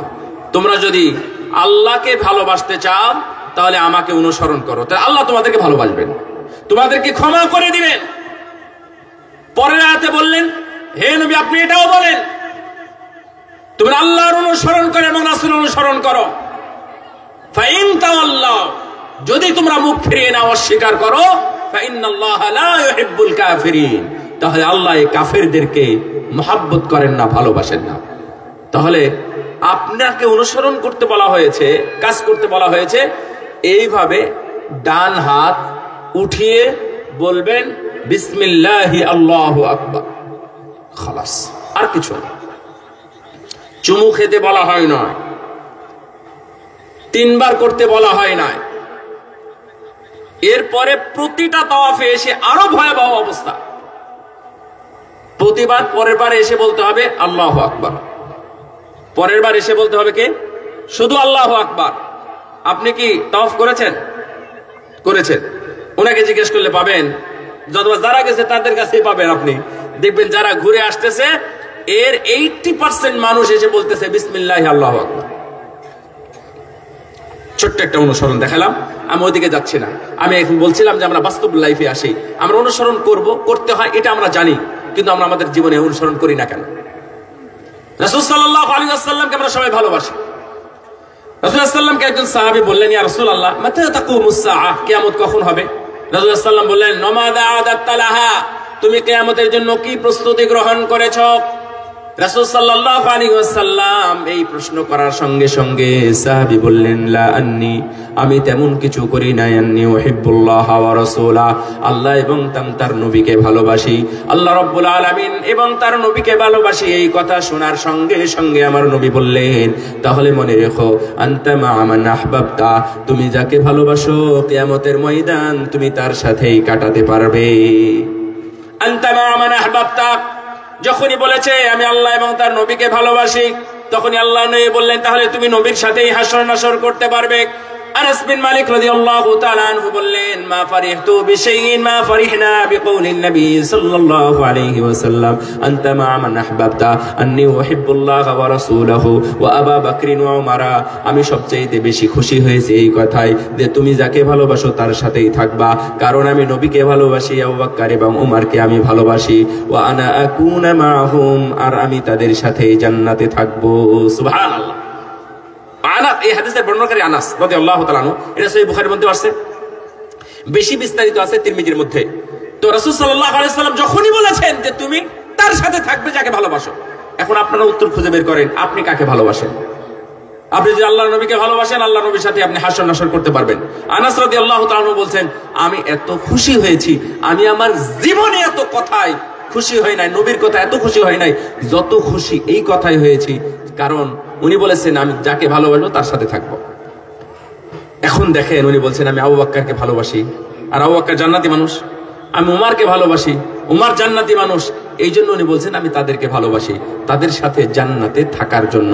যদিও ওয়ালাম আকুন মিসলা আমালিহিম, যদিও তাদের মতো আমার আমল নাই। এখন আপনার কাছে প্রশ্ন হলো, আপনারা সবাই উত্তর দিবেন আমি জানি, আপনি কি নবীকে ভালোবাসেন? অন্তত মুখ দিয়ে বলেন, আপনি কি আল্লাহর নবীকে ভালোবাসেন? আলহামদুলিল্লাহ। ভালোবাসার প্রমাণ কি? ভালোবাসার প্রমাণ কি? রাসূল সাল্লাল্লাহু আলাইহি একমাত্র, কিন্তু অন্য কিছু নাই, একটাই পথ। রাসূলকে ভালোবাসার চিহ্ন একটাই বাকি আছে দুনিয়াতে, তা হলো রাসূল সাল্লাল্লাহু আলাইহি ওয়াসাল্লামের পরিপূর্ণ অনুসরণ। তাহলে আমি বুঝবো যে আপনার নবীকে ভালোবাসেন। আর আপনার মুখের কথাই তো ভালোবাসা চলবে না যে আমি নবীকে ভালোবাসি। দেখা নাই, সাক্ষাৎ নাই, কোনো উপঢৌকন নাই, কোনো হাদিয়া নাই, তার খোঁজ খবর নেওয়া নাই, অসুস্থতায় দেখতে যাওয়া নাই। আপনি যদি এমনিতে বলেন আমি ওকে ভালোবাসি, এই ভালোবাসার কোনো ইয়ে আছে, দাম আছে? আর রাসূল সাল্লাল্লাহু আলাইহি সাল্লামকে দাওয়াত দিতে পারবেন না, তার বাড়িতে যেতে পারবেন না, তার জন্য হাদিয়া পাঠাতে পারবেন না, তার হাদিয়া আপনি গ্রহণ করতে পারবেন না। সুতরাং পথ একটাই, সেটা কি? তার অনুসরণ। তার অনুসরণ করাটাই হচ্ছে একমাত্র পথ। নাহলে আপনি তাকে ভালোবাসেন না, এই ভালোবাসার কোনো প্রমাণ নেই। শুধুমাত্র বছরে একটা দিন ঈদে মিলাদুন নবী পালন করে যারা নবীকে ভালোবাসতে চায়, আর যাই হোক না কেন, আমি এটা গ্যারান্টি দিয়ে বলতে পারি ওরা আল্লাহর নবীকে কখনোই ভালোবাসে না। কারণ তারা নবীর সুন্নাতকে তারা মূল্যায়ন করে না। নবীর সুন্নাতকে মূল্যায়ন করা এক নম্বর কাজ। আল্লাহ রাব্বুল আলামিন বলছেন, ইয়া আইয়ুহাল্লাযীনা আমানু আতিউল্লাহা ওয়া আতিউর রাসূল ওয়া লা তুবতিলু আ'মালাকুম। হে ঈমানদারগণ, হে ঈমানদারগণ, তোমরা আল্লাহর অনুসরণ করো এবং নবীর অনুসরণ করো। সুন্দর কথা, কথাটা পছন্দের না? আপনাদের পছন্দ হয়েছে? কোরআনের আয়াত পছন্দ করবেন না কেন? অবশ্যই পছন্দ, সুন্দর কথা। পরেরটা অপছন্দ হবে তো, এই জন্য আগে বলে নিলাম। আল্লাহ বলে দিয়েছেন, হে ঈমানদারগণ, তোমরা আল্লাহর অনুসরণ করো এবং নবীর অনুসরণ করো। ওয়ালা তুবতিলু আ'মালাকুম, খবরদার তোমরা তোমাদের আমলগুলো নষ্ট করো না। এর সাথে কি সম্পর্ক? আল্লাহর অনুসরণ করবেন, নবীর অনুসরণ করবেন, তাহলে আল্লাহ বলতেন তোমরা জান্নাতে যাবে, তোমরা জাহান্নাম থেকে বেঁচে যাবে, তোমাদের আমলগুলো আরো শক্ত হবে, সুন্দর হবে। এই ধরনের কথা বললে ভালো হতো। আল্লাহ বলছেন, ওয়ালা তুবতিলু আ'মালাকুম, খবরদার তোমরা তোমাদের আমলগুলোকে নষ্ট করো না। তার মানে অনুসরণ করতে গিয়ে বাড়াবাড়ি করে ফেলে তাদের সুন্দর আমলগুলো নষ্ট হয়ে যায়। নাউযুবিল্লাহ। আপনারা কি এটা চান যে আমল নষ্ট হোক? তাহলে আমল নষ্ট হয় কিভাবে? চলেন যাই একটু দেখি আমল নষ্ট হয় কিভাবে। দেখেন, এটা মাইন্ড করবেন না, যা বলা সেটা শুনতে হবে। কোরআনের আয়াত এবং হাদিস এর অনুবাদ চলবে, অন্য কোনো ব্যাখ্যা চলবে না, সমস্যা নেই। আপনি ওযু করেন, আচ্ছা, ওযু করার সময় কি বলতে হয়? সবাই বলেন। বিসমিল্লাহর মধ্যে 7টা অক্ষর আছে। কতটা? 7টা অক্ষর আছে। 7টা অক্ষর যদি উচ্চারণ হয়, কোরআনের আয়াত 7টা উচ্চারণ করলে 70টা নেকি হবে। এটাকে যদি আরো 700 গুণ বৃদ্ধি করেন, তাহলে লক্ষ লক্ষ নেকি হয়ে যাবে আপনার এখান থেকে। এটা যদি আপনার পছন্দ না হয়, অথবা এটা যদি আপনার খুব ছোটখাটো মনে হয়, তাহলে আপনি বলবেন বিসমিল্লাহির রহমানির রহিম। 19টা অক্ষর উচ্চারণ করা হলো, আর আমার বিসমিল্লাহ পুরোটা উচ্চারণ করা হলো। আর বিসমিল্লাহ অর্ধেকও না, 19টা অক্ষরে মাত্র 7টা অক্ষর উচ্চারণ দিয়ে যেটা হয় সেটা বলতেছে। এর চাইতে আমি 19টা অক্ষর দিয়ে যে শব্দটা বললাম, বাক্যটা আছে, আমি সেটা উচ্চারণ করব, তাহলে তার নেকি বেশি হবে এবং ওযুটা সুন্দর হবে। আপনার কি মনে হয়? তাহলে ওযুটা থাকলো না গেল। এই জন্য আল্লাহ বলছেন, ওয়ালা তুবতিলু আ'মালাকুম, ও মুমিনরা খবরদার তোমরা তোমাদের আমলগুলো নষ্ট করিও না। আল্লাহ ডাক দিয়েছেন কি? কাফেরদের, মানুষদের না, শুধু মুমিনদের? এই আমার কথা বুঝেন তো নাকি? আল্লাহ রাব্বুল আলামিন প্রথমে এই আয়াতে সম্বোধন করেছেন ইয়া আইয়ুহাল্লাযীনা আমানু। এটা এই পৃথিবীর সকল মানুষ নাকি শুধু মুমিন, নাকি কাফের? কারা? শুধু মুমিন। এটা আরো মারাত্মক অপরাধ। এই আয়াতে আল্লাহ বলছেন ওয়ালা তুবতিলু আ'মালাকুম, তোমাদের আমলগুলো নষ্ট করো না। তার মানে আমলটা কাফেরের নষ্ট হবে না। এই বুঝেন, কথা বুঝেন? আমল নষ্ট হবে কার? ধরে নেন কয়েকদিন আগে একজন মারা গেলেন, বিশ্ববিখ্যাত আলেম, সৌদি আরবের গ্র্যান্ড মুফতি শেখ আব্দুল আজিজ ইবনে আব্দুল্লাহ। তো উনি মারা গেলেন। আপনারা ওনার সম্পর্কে একটা গুণ মনে হয় সবাই জানেন, যে উনি অন্ধ ছিলেন। অন্ধ ছিলেন না? তো অন্ধ ছিল, তো কেউ এসে গল্প করতেছেন, এসে বললেন যে হ্যাঁ উনি এক চোখে দেখতেন না, এক চোখে দেখতেন না। এই গল্পটা কি গ্রহণযোগ্য? হ্যাঁ, মানে এক চোখে দেখতেন না মানে আরেক চোখে দেখতেন, এটাই তো বুঝবো আমরা, কিন্তু তার মানে গল্পটাই বাতিল। কেউ যদি বলে আবু জেহেল, আবু লাহাব, উতবা, শাইবা কাফের, বেঈমান, ইহুদি, নাসারা, খ্রিস্টানদের আমল নষ্ট হবে, তাহলে এটা মিথ্যা। হিন্দুদের আমল নষ্ট হয় না, কারণ হিন্দুদের আমল নামা জমাই হয় নাই। যতদিন পর্যন্ত তারা কালেমা শাহাদাত না পড়বে ততদিন পর্যন্ত তাদের খাতায় খোলা হয় নাই, তাদের কোনো নেকিও নাই, একটাও নেকি নাই। এই জন্য ওয়ালা তুবতিলু আমালাকুম, আল্লাহ রাব্বুল আলামিন খেতাব তুমি বলে সম্বোধন করেছেন, তোমাদের বলে সম্বোধন করেছেন। আল্লাহ রাব্বুল আলামিন কুরআনুল কারীমে যত জায়গায় তুমি এবং তোমরা বলে সম্বোধন করেছেন, প্রত্যেকটা সম্বোধনই হলো এই মুমিনরা এবং নবীগণ। সুবহানাল্লাহ। সেই হিসাবে আমরা এখানে বিপদে পড়ে যাব। আলা তুবতিলু আমালাকুম, খবরদার খবরদার তোমরা তোমাদের আমলগুলো বাতিল করো না। আমল যেইভাবে এবং যতটুকু এবং যখন যেইভাবে করতে হয় ওইভাবে ততটুকু তখনই তোমরা সেইভাবে করো। খবরদারের আগে অথবা পিছে, কম অথবা বেশি, অথবা কোনো পরিবর্তন সংযোজন অথবা বিয়োজন কোনোটাই তোমরা করো না, করলেই মহা বিপদ। মাগরিবের সালাত কেবলমাত্র বেজোড় একটাই সালাত, তা হলো 3 রাকাত আমরা পড়েছি আজকে। 3 রাকাত সালাতকে যদি আপনার অপছন্দ অথবা যদি কেমন কেমন মনে হয়, যদি 4 রাকাত অথবা 2 রাকাত করে আমরা পড়ি, তাহলে সালাত হবে নাকি কম বেশি হবে? কোনটা? এই আমি যদি বলি যে মাগরিবের সালাত 3 রাকাত তো বেজোড় সালাত, বাকি 4 ওয়াক্ত তো জোর, সুতরাং আমি 4 রাকাত পড়ে নিয়েছি, তাহলে আমি বলবো যে সালাতটা ভুল হয়েছে নাকি হয় নাই? সুবহ সিজদা দিলে কি হবে? ইচ্ছাকৃতভাবে 4 রাকাত পড়ে, তার মানে ওই নামাজটাই বাতিল। জোহরের সালাত 4 রাকাত, আমি ইচ্ছা করে আমি 1 রাকাত বেশি করে পড়লাম, আরে না, নামাজই তো। নামাজ ভালো না খারাপ? নামাজ ভালো না খারাপ? কোনো সন্দেহ নেই, অবশ্যই ভালো। আপনারা সাক্ষী দিল ভালো, না দিল ভালো, পুরো পৃথিবীর মানুষ এক কথা বলে দিই নামাজ ভালো। নামাজ শুধু 4 রাকাত কেন, আর 2 রাকাত একটু বেশি করেই পড়ি না, এই জন্য আমি 1 রাকাত বেশি করেই পড়েছি, আল্লাহ আরো বেশি খুশি হবেন নাকি? ওই নামাজ কি হবে? বাতিল হয়ে যাবে। বরং তুমি মুসলিম আছো কিনা এটা সন্দেহ হবে, তুমি নামাজের পরিবর্তন করেছো। এই জন্য আল্লাহ রাব্বুল আলামিন বলছেন লা তুবতিলু আমালাকুম, খবরদার খবরদার তোমরা তোমাদের আমলগুলো বাতিল করো না। তোমরা তাওয়াফ করবা 7টা, খবরদার 8টা করতে যেও না। তোমরা একবার বলবে, খবরদার 3 বার বলো না। তোমরা সাফা এবং মারওয়াতে 7 বার যাতায়াত করবা, 8 বার যাওয়ার দরকার নেই। খবরদার তোমরা চুল কাটবে এইভাবে, তোমরা ওইভাবে কেটো না। তোমরা পাথর মারবে 7টায় মারো, 3 7টা 21টাই মারো, খবরদার 22টা মেরো না।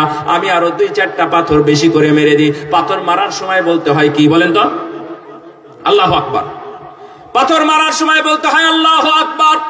আপনি পাথর মারার সময় ডানে বামে দাঁড়িয়ে থেকে দেখবেন আমার মুসলিম ভাইয়েরা, আমার বাঙালি এবং হাজ্জি সাহেবরা, ওখানে সবাই পাথরটা হাতে নিয়ে বলে বিসমিল্লাহি আল্লাহু আকবার, বিসমিল্লাহি আল্লাহু আকবার, বিসমিল্লাহি আল্লাহু আকবার। এই জন্যই আল্লাহ বলছেন তোমার এই পাথর মারাটা বাতিল, বাতিল হবে না, গ্রহণ হবে না। ওযুর সময় বিসমিল্লাহ রহমান রহিম পড়লে যেমন হয় না, অনুরূপ ভাবে ওযুর সময় আপনি খবরদার ঘাড় মাসাহা করতে যাবেন না। ইয়া আইয়ুহাল্লাযীনা আমানু ইযা কুমতুম ইলাস সালাতি ফাগসিলু ওয়ুজুহাকুম ওয়া আইদিয়াকুম ইলাল মারাফিকি ওয়ামসাহু বিরুউসিকুম ওয়া আরজুলাকুম ইলাল কাবাইন। হে ঈমানদারগণ, যখন তোমরা ওযু করতে, যখন তোমরা সালাতের ইচ্ছা পোষণ করো, তখন তোমরা ওযুতে যাও, আগে তোমরা হাত দাও, তারপরে তোমরা মুখমণ্ডল দাও, তারপরে তোমরা টাকনি এই কোনই পর্যন্ত হাত দাও, এরপরে মাথা মাসাহ করো, এরপরে তোমরা টাকনি পর্যন্ত 2 পা দাও। এটাই আল্লাহ রাব্বুল আলামিন বলেছেন। এর সাথে আমার নবী যেগুলো শিখিয়ে দিয়েছেন কুলি করার জন্য, নাকে পানি দেওয়ার জন্য এবং তার তীব্র তথা ধারাবাহিকতা ঠিক রাখার জন্য এবং কানটা মাসাহ করার জন্য কবজি পর্যন্ত হাত ধোয়া, এগুলো হচ্ছে অতিরিক্ত বা সুন্নাহ। রাসূল সাল্লাল্লাহু আলাইহি ওয়াসাল্লামের পক্ষ থেকে যখন দেখিয়ে দিয়েছিলেন তখন এইভাবে দেখিয়েছেন। আলী ইবনে আবি তালিব রাদিয়াল্লাহু তাআলা আনহু, ওসমান ইবনে আফফান রাদিয়াল্লাহু তাআলা আনহু, যায়েদ বিন সাবিত রাদিয়াল্লাহু তাআলা আনহু, 3 জন সাহাবী এইভাবে ওযুর বর্ণনা কিভাবে দিয়েছেন, তাদের মধ্যে কোনো ইখতিলাফ নেই। 3টা হাদিস যদি এক জায়গায় করেন দেখবেন উল্টাপাল্টা অথবা অতিরিক্ত কোনো বিষয় নাই। এই 3 হাদিস একত্রিত করার পরে পরেও আপনি কখনো কোনোদিন খুঁজে পাবেন না আমার নবী অথবা সাহাবীরা লক্ষাধিক 1,20,000-এর বেশি সাহাবী নবীর উপস্থিতিতে ছিলেন। এই 1,20,000 সাহাবীর ওযু যদি আপনি খুঁজে খুঁজে অডিও ভিডিও অথবা 3D পিকচারও যদি বের করেন, আপনি কোথাও এই ঘাড় মাসায়ের কথা আপনি পাবেন না। পাবেন? দুনিয়াতে সবাই দেখবেন বাংলাদেশের যত মুসলিম আছে তার মধ্যে 90 অথবা 100 ভাগ 90 অথবা 80 ভাগ মানুষ 80 ভাগ মুসলিম দেখবেন ওযু করার সময় ঘাড় মাসাহা করে, অথচ ঘাড় মাসাহার কথা কোরআনে নাই, হাদিসেও নাই, ফিকাতে নাই, কুদরিতে নাই, হেদায়েতে নাই, নুরুল আনার নাই, শরীয় বাকাতে নাই, কোথাও খুঁজে আপনি পাবেন না। এমনকি ইমাম আবু হানিফা বলেন নাই, ইমাম মালিক বলেন নাই, ইমাম শাফি বলেন নাই, ইমাম আহমদ বিন হাম্বল বলেন নাই, দুনিয়ার কোনো মুহাদ্দিস, কোনো মুফাসসির, কোনো মুজাদ্দিদ, কোনো ফুকাহা, কোনো উলামা, কোনো উলামা, কোনো ওলামা দুনিয়াতে কেউ বলেন নাই, অথচ আমাদের সমাজে চালু আছে নাকি নাই? তার মানে ওযু করতে গিয়ে আর বাড়াবাড়ি করা যাবে না। করা যাবে? করবেন? আমি সুন্নাতের মর্যাদা কিন্তু একটু বলবো, আপনারা ওইটা আবার ভুলে যায় না, সুন্নাতের মর্যাদা বাকি আছে। আমি বলছিলাম অনুসরণ, আমি জাস্ট একটা দেখালাম, ওযু হোক, সালাত হোক, সিয়াম হোক, হজ, যাকাত, কোরআন তেলাওয়াত, জিকির, বলেন তো আল্লাহু আকবার। আবার বলেন, কি ব্যাপার? আমি এটা তাকবীর দিতে বলিনি, আমি আল্লাহর নাম উচ্চারণ করতে বলেছি। আবার বলেন, হ্যাঁ, একটু লাউডলি সুন্দরভাবে আল্লাহর নাম উচ্চারণ করবেন। এটা হলো জিকির। এটা কি জিকির? সর্বোত্তম জিকির কোনটা বলেন তো সবাই? লা ইলাহা ইল্লাল্লাহ বলেন। এটা হলো সর্বোত্তম জিকির। আল্লাহ কোরআনেও বলেছেন তোমরা জিকির করো, তোমরা আমাকে স্মরণ করো, বলেছেন নাকি বলেন নাই? রাসূলুল্লাহ সাল্লাল্লাহু আলাইহি ওয়াসাল্লাম বলেছেন সর্বোত্তম জিকির হচ্ছে লা ইলাহা ইল্লাল্লাহ। তাহলে আমরা জিকির করতে উচিত, করি মাঝে মাঝে। তবে আমরা যারা কোরআন এবং সহিহ সুন্নাহ মানে সহিহ আকীদার লোক, যাদেরকে বলি আমরা সালাফি আহলুল হাদিস, এরা আবার জিকির কম করে। এরা জিকির কম করে, জিকিরের দিক খুব কম। কিন্তু এই জিকিরটা যখন আপনি বলবেন ইল্লাল্লাহ ইল্লাল্লাহ ইল্লাল্লাহ বলে জিকির করা হয়, ইল্লাল্লাহ মানে হচ্ছে আল্লাহ নাই। আরে আমাদের ইবাদতটাই হলো আল্লাহকে প্রমাণ করার জন্য। আকিমিস সালাতা লিযিকরি, আকিমিস সালাতা লিযিকরি। এ মুমিনগণ, তুমি সালাত আদায় করো আমাকে স্মরণ করার জন্য। সুবহানাল্লাহ। তাহলে আমাদের ইবাদতের মূল উদ্দেশ্যই আল্লাহকে স্মরণ করা, তাই না? আর আমি যদি বলি আল্লাহ নাই, আল্লাহ নাই, আল্লাহ নাই, এটাই যদি আমার জিকির হয়, এই জিকির কখনোই কোনোদিন গ্রহণযোগ্য হয় না।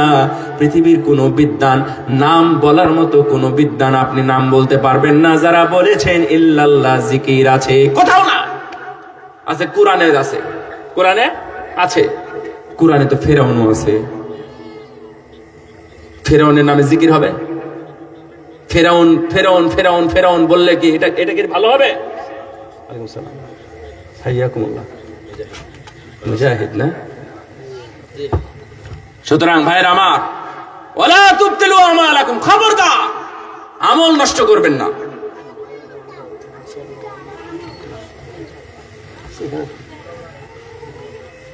আমি যেটা বলতেছিলাম অনুসরণ, তো অনুসরণ করতে গিয়ে সালাত সেভ। আপনারা গত বছর, এটা তো আগে আসামি বানিয়েছেন আহলুল হাদিস যারা বক্তা, তাদেরকে, যারা মদিনা থেকে পড়াশোনা করে আসছে, আমাদের মতো যারা আসছে তাদেরকে আসামি বানিয়ে রাখছিলেন পুরো 33-40 বছরের মতো। আসামি বানাইছে কিভাবে? যে আমাদের রোজাটা ভেঙে দিল। বলছে নাকি বলে নাই? বলছে। এ নিয়ে দ্বন্দ্ব ফাসাদ হয়েছে। কেন? যে রাসূল সাল্লাল্লাহু আলাইহি ওয়াসাল্লাম বলছেন যে আফতারা সাইম ইযা গরাবাতিশ শামস, ইযা গাবাতিশ শামস, যখন সূর্য অস্ত হবে, সূর্য অস্ত যাবে, আমরা যেটা বলি যে সূর্য ডুবে যাওয়া, তাই না? যখন সূর্য ডুববে সায়েম রোজাদার তখনই ইফতার করবে। এটাই শেষ কথা, এটার কোনো ব্যাখ্যা নাই। আপনি যদি খুঁজেন সাহাবীদের পক্ষ থেকে কোনো ব্যাখ্যা পাবেন না, কারণ এর ব্যাখ্যা নিষ্প্রয়োজন, না, ব্যাখ্যা নেই। আলেমরা এটাই বলেছেন। অথচ দেখবেন যে পুরো দেশ, শুধুমাত্র এই ভারত, বাংলাদেশ, পাকিস্তান, পাকিস্তানেও নাই, ভারত বাংলাদেশে কিছু মানুষ আমাদেরকে এটা ভুল বুঝালো যে না, সূর্য তো ডুবতেছে, আমরা তো দেখতে পাচ্ছি যদি একটু থাকে আমরা কেমনে বুঝবো? সূর্য ডুবতেছে যদি একটু থাকে তাহলে কি? এই জন্য আপনারা 3 মিনিট যোগ করেন। 5:15 সূর্যাস্ত, তাহলে আপনারা কি করবেন? 5:15, 16, 17 যোগ করে 18 থেকে ইফতার করবেন। এইটা হলো ঠিক। পুরো দুনিয়ার মানুষ এটাই বলেছে। আমরা যখন বলেছি যে না এটা চলবে না, এই সিলেটে যখন সিলেট শহরে একবারে আমি এবং আমার উস্তাদ শেখ আব্দুর রাজ্জাক বিন ইউসুফ ছিলাম অনেকদিন আগে, 14-15 সালে। তো এক জায়গায় আমাদেরকে আব্দুল সবুর ভাইও ছিলেন, তো এক জায়গায় আমাদেরকে ইফতারের দাওয়াত দিয়েছে। তো যিনি ইফতারকারী মানে ইফতার যিনি সাহেব আর কি, মেজবান, যিনি ইফতারের দাওয়াত দিয়েছেন, তো আমরা ইফতার করলাম, সময় হয়ে গেল। ইফতার করে আমরা খেয়াল করি নাই 2 মিনিট পার হয়ে গেছে। তো 2 মিনিটে ইফতারে কিছু থাকে বলেন তো? প্লেটে প্রায় শেষ। তো উস্তাদও খেয়াল করেছেন, আমরাও খেয়াল করছি যে উনি ইফতার করছেন না। তা বলছে ভাই ইফতার করেন, তো ওনারা করতেছেন না, ঘড়ি দেখতেছেন, আজানের দিকে তাকাচ্ছেন। এইভাবে করে দেখেন সুন্নাহর অনুসরণ করতে গিয়ে 12টা বাজায় না খবরদার। কারণ আমার নবী বলেছেন যারা দেরি করে ইফতার করে এরা হলো ইহুদি নাসারাদের চরিত্রে। আপনারাই আমাদেরকে ইহুদি নাসারা বানিয়েছেন আগে। ইহুদি নাসারার দালাল আমরা। আর যারা দেরি করে ইফতার করতেছে তারা কে? রাসূল সাল্লাল্লাহু আলাইহি ওয়াসাল্লাম বলেছেন ইন্নামাল ইয়াহুদু ওয়ান নাসারা ইউআখিরুন, খবরদার তোমরা দেরি করো না যেন ওরা দেরি করে। উস্তাদজি তখন বললেন এই ইফতার করেন না কেন? উস্তাদজি খুব ধমক দিয়ে জোরে বললেন, ওনারা তাও ইফতার করলেন না।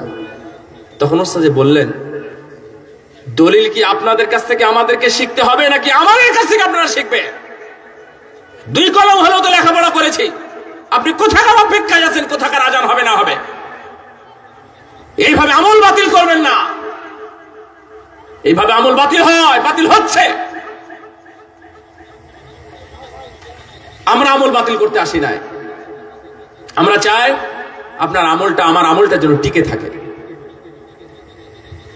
আপনারা যেটা আছে সেটাই করবেন, অতিরিক্ত করার দরকার নেই। তো এটা প্রয়োজনও নেই। আমরা একটু মর্যাদা বলি, কারণ আমার পরে বক্তব্য উনি কথা বলবেন, সেই হিসাবে আমাকে একটু আগায় যেতে হবে। মর্যাদা, সুন্নাতের মর্যাদা কেমন? আমরা শুধু একটা হাদিস শুনি, দেখেন একটা হাদিস শুনে আমরা বুঝতে পারবেন। রাসূল সাল্লাল্লাহু আলাইহি ওয়াসাল্লাম একদিন ওযু করতেছিলেন। আবু দাউদের 145 নম্বর হাদিস। রাসূল সাল্লাল্লাহু আলাইহি ওয়াসাল্লামের সাহাবী আনাস রাদিয়াল্লাহু তাআলা আনহু হাদিসের বর্ণনা করেন, তিনি বলছেন রাসূল সাল্লাল্লাহু আলাইহি ওয়াসাল্লাম ওযু করার সময় 1 চুল্লি অতিরিক্ত পানি নিতেন। পানি নিয়ে এইভাবে দিতেন, ধরে নেন 3 বার দেন, এটা হচ্ছে 4র্থ বার অথবা 3য় বার, আপনি যেটা মনে করেন। এইভাবে পানি দিচ্ছিলেন। আমার দিকে তাকান, এইভাবে 2 হাত দিয়ে আঙ্গুল ঢুকিয়ে তিনি দাড়িগুলো খিলাল করতেছিলেন। ফাখাল্লালা বিহি লিহিয়াতা, এবং বলে দিলেন এই শোনো, হাকাদা আমারানি রব্বি আজ্জা ওয়া জাল, আমার রব, মহান রব, ইজ্জতে করিম আমার আল্লাহ আমাকে এইভাবেই করার আদেশ দিয়েছেন। সুবহানাল্লাহ। তাহলে সুন্নাতগুলো মূলত সুন্নাত মানে রীতিনীতি, এই সুন্নাতগুলো কে দিয়েছেন বলেন তো? কে দিয়েছেন? আল্লাহ। মনে রাখবেন, এটা আমাদের ভুল ধারণা আছে একটা, যে ফরজ আল্লাহর আর সুন্নাত রাসূলের। রাসূলের কি কোনো ক্ষমতা দিয়ে, আল্লাহ কি রাসূলকে এই ক্ষমতা দিয়েছিলেন যে তুমি কিছু বানিয়ে বানিয়ে সুন্নাত দিও? তৈরি করা সুন্নাত কিছু দিয়ে এটাকে রাসূল বলেছেন কখনো? ওমা ইয়ানতিকু আনিল হাওয়া ইন হুয়া ইল্লা ওয়াহয়ুহা, তিনি কখনোই কোনো কথা বলেন নাই যতক্ষণ পর্যন্ত ওহী তার কাছে এসেছে। ততক্ষণ পর্যন্ত ওহী আসে না, জিবরিল আসে না, যতক্ষণ পর্যন্ত মহান রব রব্বে কারীম যতক্ষণ পর্যন্ত জিবরিলকে আদেশ করেছেন। জিবরিলকে আদেশ করলেন, জিবরিল রাসূলের কাছে এসেছেন। রাসূল যখন জানতে পেরেছেন তখনই তিনি সাহাবীদেরকে বলে দিয়েছেন এইভাবে এসেছেন। সুতরাং তিনি বানিয়ে বানিয়ে কোনো কথা বলেন নাই, তিনি তোনার মন থেকে কোনো কথা বলেন নাই। মা ইয়ানতিকু আনিল হাওয়া, নিজের প্রবৃত্তির জন্য, নিজের বংশের জন্য, নিজের নামের জন্য, অথবা নাম ফুটানোর জন্য, নিজের নামটা টিকিয়ে রাখার জন্য কি তিনি কোনো কথা বলেন নাই। এই জন্য আল্লাহ ধমকও দিয়েছেন এবং খুব কঠিন ভাবে কথা বলেছেন। ওয়ালাউ তাকাওয়ালা আলাইনা বা'দাল আকাবিল লাআখাযনা মিনহু বিল ইয়ামিনি সুম্মা লাকাতআনা মিনহুল ওয়াতিন ওয়ামা মিনকুম মিন আহাদিন আনহু হাজিজিন। আল্লাহ বলছেন, যদি তিনি রচনা করতেন, তিনি কে? মুহাম্মদ সাল্লাল্লাহু আলাইহি ওয়াসাল্লাম। দেখেন সুন্নাতের স্বচ্ছতা কত সুন্দর। রাসূল সাল্লাল্লাহু দিয়ে গেছেন, তোমরা নিয়ে নাও। শুধু এটাই নয়, আল্লাহ রাব্বুল আলামিন তার সম্পর্কে কত ভাবে গ্যারান্টি দিয়েছেন। যদি উনি বানিয়ে রচনা করে কোনো কথা বলতেন, তাহলে আমি আল্লাহ তাকে ডান দিক থেকে গ্রেফতার করতাম, বা তার ডান হাতে আমি হাত কাড়া পরাই নিতাম। যদিও এটা আপনাদের শুনতে খারাপ লাগতেছে, কথা এটাই, গ্রেফতার করতাম। সুম্মা লাকাতআনা মিনহুল ওয়াতিন, এমন শিরা কেটে দিতাম, এমন রগ কেটে দিতাম যার কারণে মৃত্যু নিশ্চিত হয়ে যেত। ওয়াতিন মানে ইবনে কাসিরের মধ্যে আছে আল ওয়াতিন আল ইরকুল্লাযী ইয়াতাআল্লাকু বিল কলবি। এই ওয়াতিন, এই দেখেন এখানে থাকে, ডান ঘাড়ে থাকে, ডান ঘাড়ের এইখানে, গলায় এইখানে থাকে। এইখান থেকে যার সংযোগ সরাসরি কলবে, অন্তরে, হৃদয়ে আছে, যেটা কেটে দিলে 100% নিশ্চিত সে মারা যাবে। আল্লাহ রাব্বুল আলামিন সেই ওয়াতিনের কথা বলতেছেন, সুম্মা লাকাতআনা মিনহুল ওয়াতিন ফামা, এবং আরো বলে দিচ্ছেন ফামা মিনকুম মিন আহাদিন আনহু হাজিজিন, আর তোমাদের এমন কেউ ছিল না যে এটা আমার থেকে বাধা দেয়। কেউ বাধা দেয়, কেউ প্রতিরোধ করতে পারবে না, এটা হবে। ভাইরা আমার, এত স্বচ্ছ। রাসূল সাল্লাল্লাহু আলাইহি সাল্লাম হাদিসের মধ্যে যদি আপনি খোঁজেন, আইনা সাইল, এই ছোট্ট কথা, আইনা সাইল, যারা আলেম আছেন তারা বুঝবেন। আইনা সাইল, প্রশ্নকারী কোথায় যেন গেল, কি আমাকে প্রশ্ন করলো, এই ধরনের প্রশ্ন প্রায় 12টি পাওয়া যায়, আরো বেশি থাকতে পারে, 12টি পাওয়া যায়। এটা কেন জানেন? একটু শুনেন। রাসূল সাল্লাল্লাহু, আমি স্বচ্ছতা বলতেছি, রাসূল সাল্লাল্লাহু সুন্নাতের মর্যাদা এগুলো। সুতরাং কোন সুন্নাতকে আপনি ছোট বলতে পারবেন না, কোন সুন্নাতকে আপনি হেয় প্রতিপন্ন করতে পারবেন না, যে সুন্নাত হোক না কেন। যদি কেউ হেয় প্রতিপন্ন করে, তাহলে বুঝতে হবে ও রাসূলের প্রকৃত উম্মত নয়, ও নবীকে ভালোবাসে না। এত সুন্দর স্বচ্ছ ভাবে, এত সুন্দর পথ দিয়ে সুন্নাতগুলো যখন আমাদের কাছে এসেছে, তখন আপনি সেই সুন্নাতকে নিয়ে কটূক্তি করেন? আপনি মুসলিম, আপনি কুরআন সুন্নাহ পড়েন, এটা কেমনে হয়? রাসূল সাল্লাল্লাহু আলাইহি ওয়াসাল্লাম এর কাছে প্রশ্ন করা হলো, হে মুহাম্মদ সাল্লাল্লাহু আলাইহি ওয়াসাল্লাম, আপনি যদি আমাদের 3টা প্রশ্নের উত্তর দিতে পারেন, তাহলে আমরা মুসলিম হয়ে যাব। চমৎকার অফার। অফারটা ভালো ছিল না খারাপ ছিল? ভালো ছিল। তো রাসূল সাল্লাল্লাহু আলাইহি ওয়াসাল্লাম বলে, ঠিক আছে, বলেন কি কি প্রস্তাব। সেই প্রস্তাবগুলো হলো, প্রশ্নগুলো হলো যে ইয়াজুজ মাজুজ কারা। রাসূল সাল্লাল্লাহু আলাইহি ওয়াসাল্লাম চুপ। তারপরে বললেন আসহাবে কাহাফ কারা, চুপ। তারপরে বললেন যে যুলকারনাইন এটাকে, তো উনি বললেন যে ঠিক আছে, আমি আগামীকাল বলবো। বলতে পারেন না। যাই হোক, একে একে 15 দিন চলে গেছে। 15 দিন পরে ওহী আসছে, প্রতিদিন আসে, এবং তারা ঠাট্টা বিদ্রুপ করে। একটা জিনিস বুঝতে পারছেন না, যে আমি যখন একটা জিনিস পারি না, তখন সমাজে আমার কি অবস্থা হয়েছে। রাসূল সাল্লাল্লাহু আলাইহি ওয়াসাল্লামের সম্মান ওই সময় কোন পর্যায়ে যাচ্ছে। কিন্তু রাসূল সাল্লাল্লাহু আলাইহি ওয়াসাল্লাম নিজ থেকে একটা কথা বলেন নাই। আপনাদের কি মনে হয়, রাসূল সাল্লাল্লাহু আলাইহি ওয়াসাল্লাম যদি জবাব দিতেন, তাহলে জবাবটা কি স্বাভাবিক হতো, নাকি দুনিয়ার সবচেয়ে সুন্দর জবাবই দিতে পারতেন? পারতেন না? পারতেন। সবচেয়ে সুন্দর জবাবই তিনি দিতে পারতেন, কিন্তু দেন না, একটা জবাবও দেন না। 15 দিন পরে ওহী নাজিল হলো, ولا تقولن لشيء إني فاعل ذلك غدا إلا أن يشاء الله। আল্লাহ রাব্বুল আলামিন বলছেন, হে নবী, খবরদার বলিয়েন না আগামীকাল বলবো।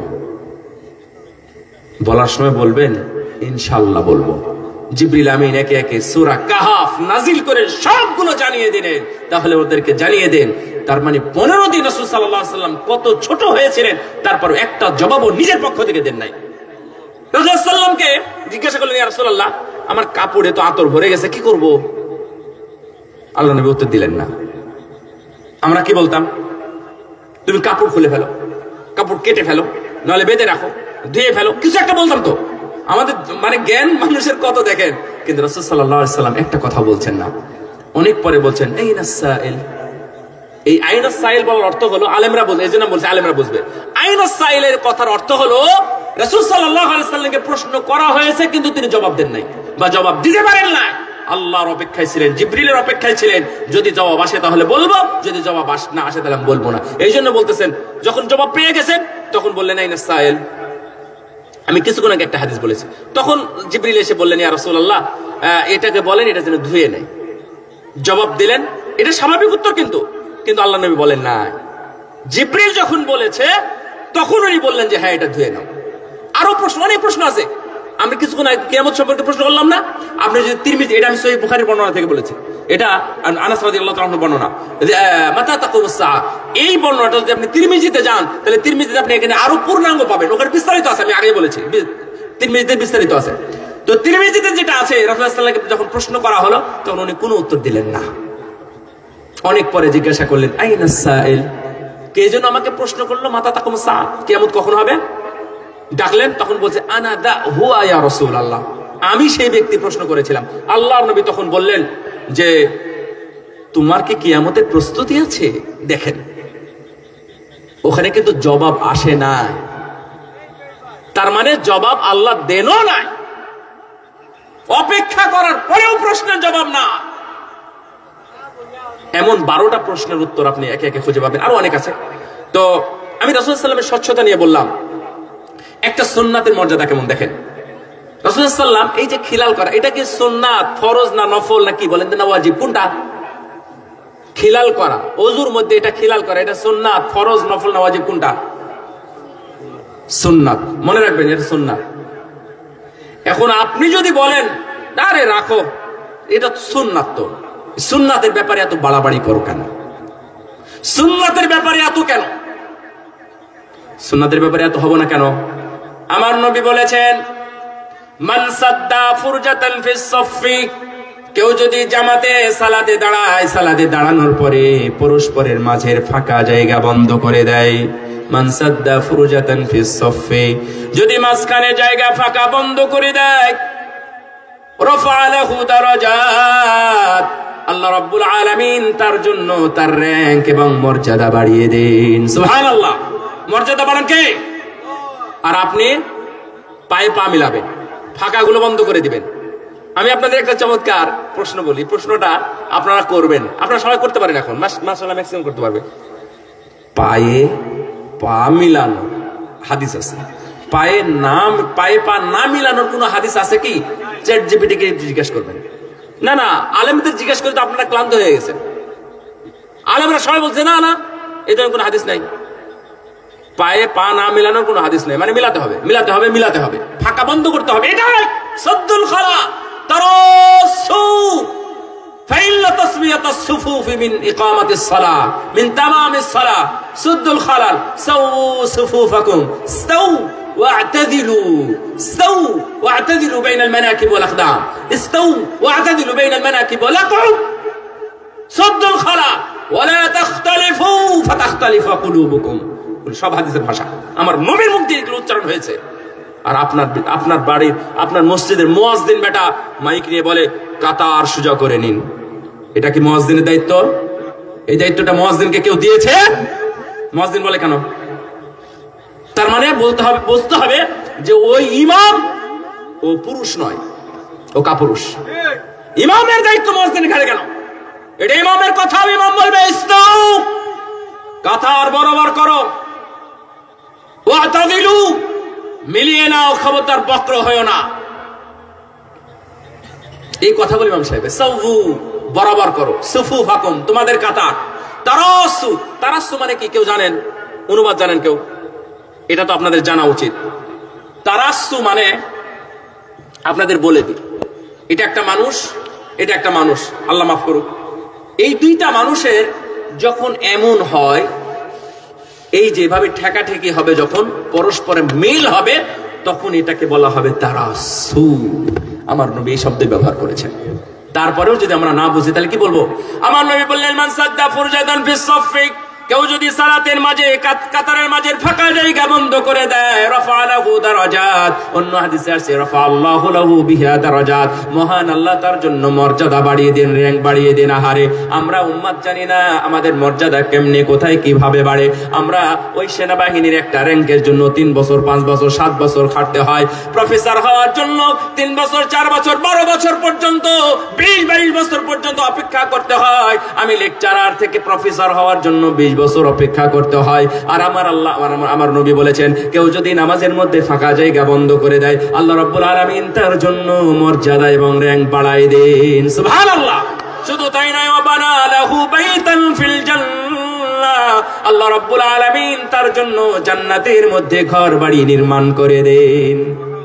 এইটা যদি আপনার কাছে ছোটখাটো হয়, এটা যদি আপনার কাছে মর্যাদাহীন হয়, এটা যদি আপনার কাছে হেন তেন অথবা তুচ্ছ তাচ্ছিল্যের বিষয় হয়, তাহলে কোরআন সুন্নায় আর কোন সুন্নাত আছে আমি আপনাকে দেখাতে পারি না যে আল্লাহ রাব্বুল আলামিন তার জন্য জান্নাতে বাড়ি তৈরি করে দেন? কোন সুন্নাত দেখবেন আপনি? কোন সুন্নাত আপনার কাছে বড় আর কোন সুন্নাত ছোট? এই হানাই পানাই করেন কেন? এটা তো আপনার দায়িত্ব না। আপনার দায়িত্ব হলো কোরআন এবং সুন্নাহ। তবে আপনাদেরকে বুশরা দিই, আপনাদের সুসংবাদ দিই, আপনি এখন শুনবেন আর আপনি এখনই পালন করবেন। এটা যদি না হয়, তাহলে আপনি যদি বুঝতে চান, আলেমের কাছে যেতে চান, প্রশ্ন উত্তরে যেতে চান, আরো ভালোভাবে জানতে চান, আপনি জানতে থাকেন। কিন্তু একটা জিনিস সাবধান, কোনোদিন তুচ্ছ তাচ্ছিল্য করবেন না, তুচ্ছ তাচ্ছিল্য করবেন না। আমরা চা খাই, চা খান না? চা খাই বা পান করি, আমরা এটা খাওয়া বলি, ঠিক। তো এই চা খাওয়াটা আমরা ডান হাতে খাই নাকি বাম হাতে?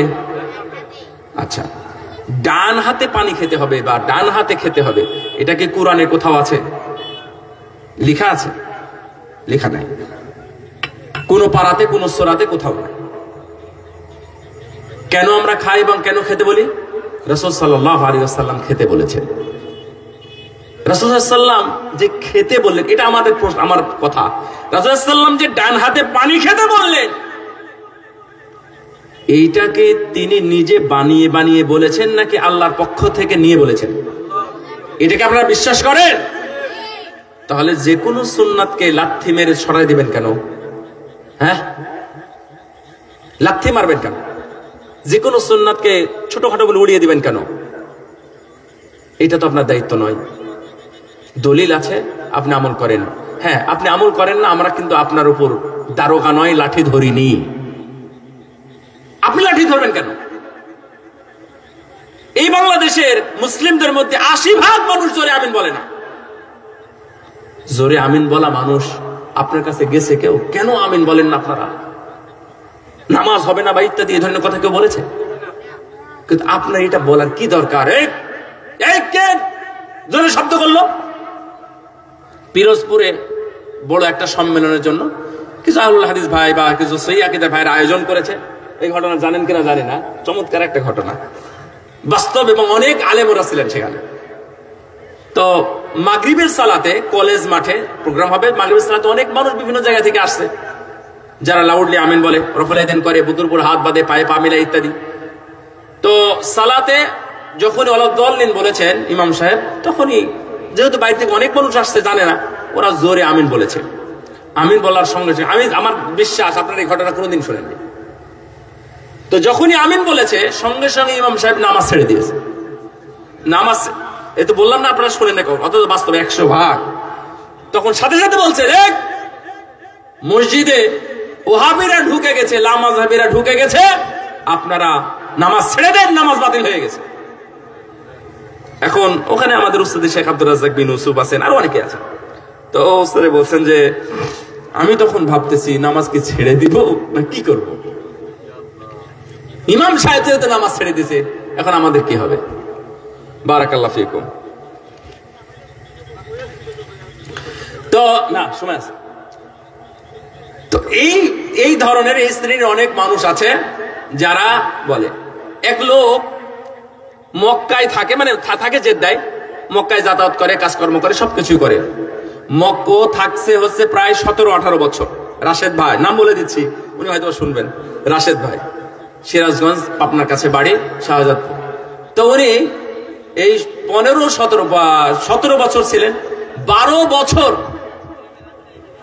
থাকার পরেও তিনি মক্কার মসজিদে সালাত আদায় করেন নাই। কেন? এখানে ওহাবিরা নামাজ পড়ায়। এটা আমি বাস্তব কথা বলতেছি, এটা আমার বন্ধুর কথা বলতেছি। ওরা আমার বন্ধু, এটা নয়, এর আগের ফোনটা যেটা ছিল সেই বন্ধু আমাকে ফোনটা গিফট করেছে। ওই ফোনে আমাকে গিফট করেছে আমার বন্ধুটা, এর আগেরটা। সেই বন্ধুর কথা বলতেছি আমি। 12 বছর নামাজ পড়ে না মক্কার মসজিদে। কেন? যে এখানে ওহাবি নামাজ পড়ায়, ওরা রফুল আযান করে, জোরে আমিন বলে। এগুলো করলে তো নামাজই হবে না। দেখ, ওর জ্ঞানও কম ছিল, এই জন্য নামাজ পড়তে যায় নাই। পরে যাক আলহামদুলিল্লাহ 13-14 সাল থেকে সে আবার নামাজ শুরু করেছে, মানে মক্কার মসজিদে যায় না, এবং সব বেশি যেত জেদ্দা থেকে। এই মার্কা লোক আমাদের সমাজে অনেক বেশি হয়ে গেছে। আমি আপনাদেরকে যেটা বলবো, সুন্নাতের মর্যাদা, রাসূল সাল্লাল্লাহু আলাইহি ওয়াসাল্লামের একটা সুন্নাত যদি আপনি পালন করতে পারেন নাজাতের জন্য, ইনশাআল্লাহ ওই একটা সুন্নাতই যথেষ্ট হবে। বরং এর বিপরীতে যারা সুন্নাতকে যথাযথ অনুসরণ করে না, তাদের জন্য কিয়ামতের দিন এক ভয়াবহ অন্ধকার নেমে আসবে।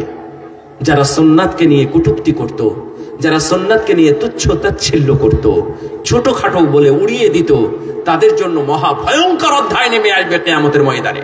রাসূল সাল্লাল্লাহু আলাইহি ওয়াসাল্লাম বললেন যে তোমরা এগুলো করো। 3 জন ব্যক্তি বললেন যে না, এটা তো নবীর ব্যাপার, উনি যদি এগুলো করেন উনি তো মুক্তি পাবেন, আমরা কি তাই পাই? এই জন্য আমাদেরকে একটু বেশি করে করতে হবে। আমি পুরো রাত নামাজ পড়বো, আমি প্রতিদিন সিয়াম পালন করব, আর আমি বিবাহ শাদীও করব না বেশি ইবাদত করার জন্য।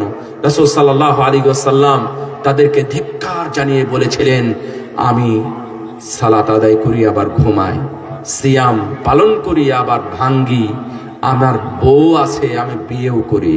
মনে রেখো, যারা আমার এই সুন্নাত থেকে মুখ ফিরিয়ে নিবে তারা আমার উম্মত নয়, ফালাইসা মিন্নি। কিয়ামতের ময়দানে এক ভয়াবহ রূপ হবে তাদের জন্য যারা বাড়াবাড়ি করেছে সুন্নাতের ব্যাপারে। এটাই সুন্নাতের বড় মর্যাদা। কিয়ামতের ময়দানে আল্লাহ নবী বলেন, ফারাতুকুম আলাল হাউজ, আমি হাউজে কাউসারের কাছে যাব, যাওয়ার পরে মান মাররা শারিবা ওয়া মান শারিবা লাম ইয়াজমা আবাদান, আমার উম্মতের মধ্য থেকে তারা আমার পাশ দিয়ে যাবে, আমার সামনে দিয়ে যাবে, যাওয়ার সময় তারা পানি পান করবে হাউজে কাউসারের। মনে রেখো, 1000 বছর বা 50,000 বছর সমান সেই দিনে যারা থাকবে ওই পানি খাওয়ার পরে আর কখনোই তাদের তৃষ্ণা লাগবে না। সুবহানাল্লাহ। এই পানি পান করানোর দায়িত্ব কেবল আমারই থাকবে, আমি দায়িত্বশীল হব। ওখানে কোনো ভিড় হবে না, কোনো জ্যাম হবে না।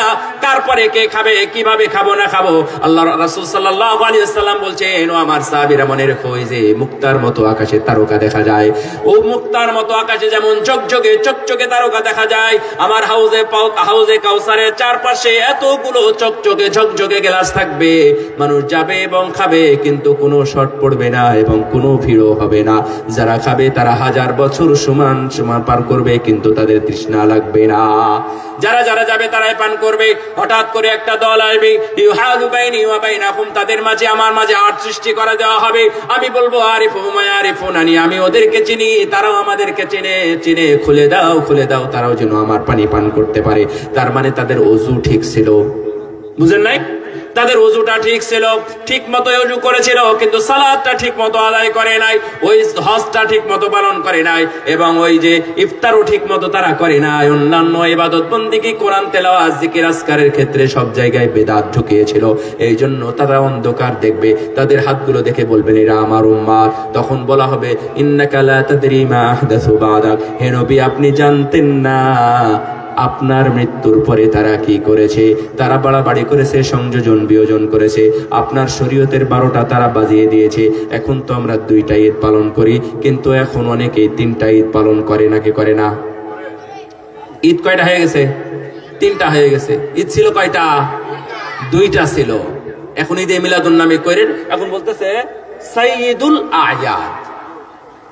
আয়াদ মানে ঈদ সমূহ। এখন আগে ছিল ঈদান, 2 ঈদ, এখন বলছে আয়াত, মানে ভাষাটাও নতুন সংযোজন। এটাও কয়েকদিন পরে দেখবেন হাদিসের মধ্যে লেখা আছে, বাংলা হাদিসে মোবাইলে প্রচার হবে, অ্যাপসে আসবে, চলে আসবে, বলবে এটা হচ্ছে হাদিস, সবচাইতে ভালো ঈদ হলো নবীর জন্মদিন পালন করা। হে নবী, আপনি জানতেন না এরা অনেক বাড়াবাড়ি করেছে, অনেক সংযোজন বিয়োজন করে আপনার শরীয়তের 12টা বাজাই দিয়েছে। আল্লাহর নবী তৎক্ষণাৎ বলবেন সুহকান সুহকান লিমান গায়রা বাদি, যারা আমার দিনের পরিবর্তন ঘটিয়েছে, যারা আমার দিনের সংযোজন এবং বিয়োজন করেছে, তারা দুরহাও দুরহাও, তাদের জন্য এই হাউজে কাউসারের পানি নাই। নাউযুবিল্লাহ। বেদাত করবেন? খবরদার না।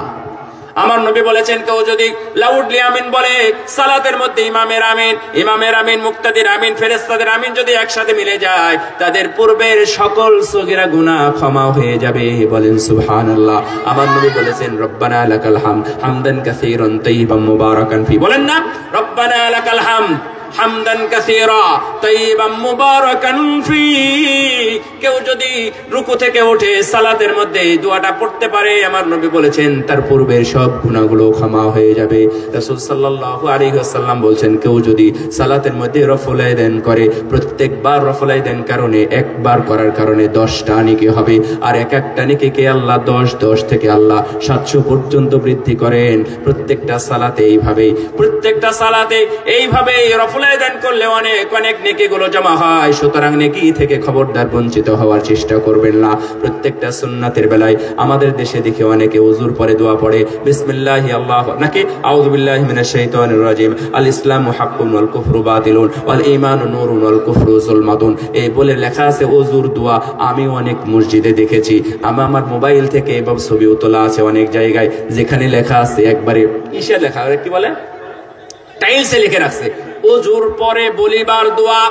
কেন্দ্রীয় প্রায় সব মসজিদে বিভিন্ন জায়গায় ওযুখানায় লেখা আছে ওযুর পরে দোয়া, অথচ আপনি এটা কোরআন সুন্নাহ তো দূরের কথা, কোনো তাফসিরেও খুঁজে পাবেন না। কিতাবুল মাওদুআত আব্দুর রহমান ইবনে ফারজের মধ্যে আছে, ইমাম তিরমিজির আছে, এবং আরো অনেকে কিতাবুল ইলাল লিখে গেছেন, সেই কিতাবের মধ্যেও আপনি খুঁজে পাবেন না এইগুলো লেখা আছে এটা নাকি ওযুর দোয়া। অথচ আমার নবী বলেছেন, কেউ যদি ওযুর পরে দোয়া পড়ে, আশহাদু আল্লা ইলাহা ইল্লাল্লাহু ওয়া আশহাদু আন্না মুহাম্মাদান আবদুহু ওয়া রাসূলুহু আল্লাহুম্মা জাআলনি মিনাত তাওয়াবিন ওয়া জাআলনি মিনাল মুতাতাহহিরিন ফুতিহাত লাহু আবওয়াবুল জান্নাহ সামানিয়া। হে আমার উম্মতেরা, শুনে রাখো, ওযুর পরে কেউ যদি এই দোয়াটা পড়ে, তার জন্য জান্নাতের 8টি দরজাই খুলে দেওয়া হবে। মুসলিমের বর্ণনা, তিরমিজির বর্ণনা এসেছে রাসূল সাল্লাল্লাহু আলাইহি ওয়াসাল্লাম বলছেন, ও যেটা দিয়ে খুশি সেটা দিয়ে প্রবেশ করতে পারবে। মিন আইয়িহা ইয়াদখুল, যেটা দিয়ে চায় সেটা দিয়ে প্রবেশ করতে পারবে। জান্নাতের 8টি দরজা থাকবে। জান্নাতের 8টি দরজা কি কি কেউ বলতে পারেন? সালাত, সিয়াম, হজ, যাকাত। সালাত মানে বাবুস সালাহ, বাবুস সিয়াম মানে বাবুর রায়্যান, তারপরে হচ্ছে বাবুস সাদাকা মানে বাবুস যাকাত, বাবুল জিহাদ তার মানে হচ্ছে বাবুল হজ। তাহলে 4টা মুখস্থ হয়ে গেল না? আমার কথা মনে বুঝেন নাই? জান্নাতের 8টা দরজা বলতেছি, আমি শিখানোর জন্য বলতেছি, খুব সহজ সহজ, যে কোনো একটা আপনি পালন করতে পারেন বা যে কোনো একটা টার্গেট করতে পারেন। একটা হলো বাবুস সালাত, বাবুস সিয়াম, বাবুস যাকাত, বাবুল হজ। এগুলোর নাম আলাদা, একটু আলাদা। 5 নাম্বার হলো বাবুল আইমান, ভালো কাজের দরজা, 5 নাম্বার। 6 নাম্বার বাবুল ওয়ালিদাইন, মা বাবার দরজা। সুবহানাল্লাহ। আপনারা খেদমত করতে পারেন না? এই দরজা আপনারা চাইলে যে কেউ আপনারা হাসিল করতে পারেন। বাবুল ওয়ালিদাইন, মা বাবার দরজা। আর একটা হলো বাবু লা হাওলা ওয়ালা কুওয়াতা ইল্লা বিল্লাহ। বলেন তো লা হাওলা ওয়ালা কুওয়াতা ইল্লা বিল্লাহ।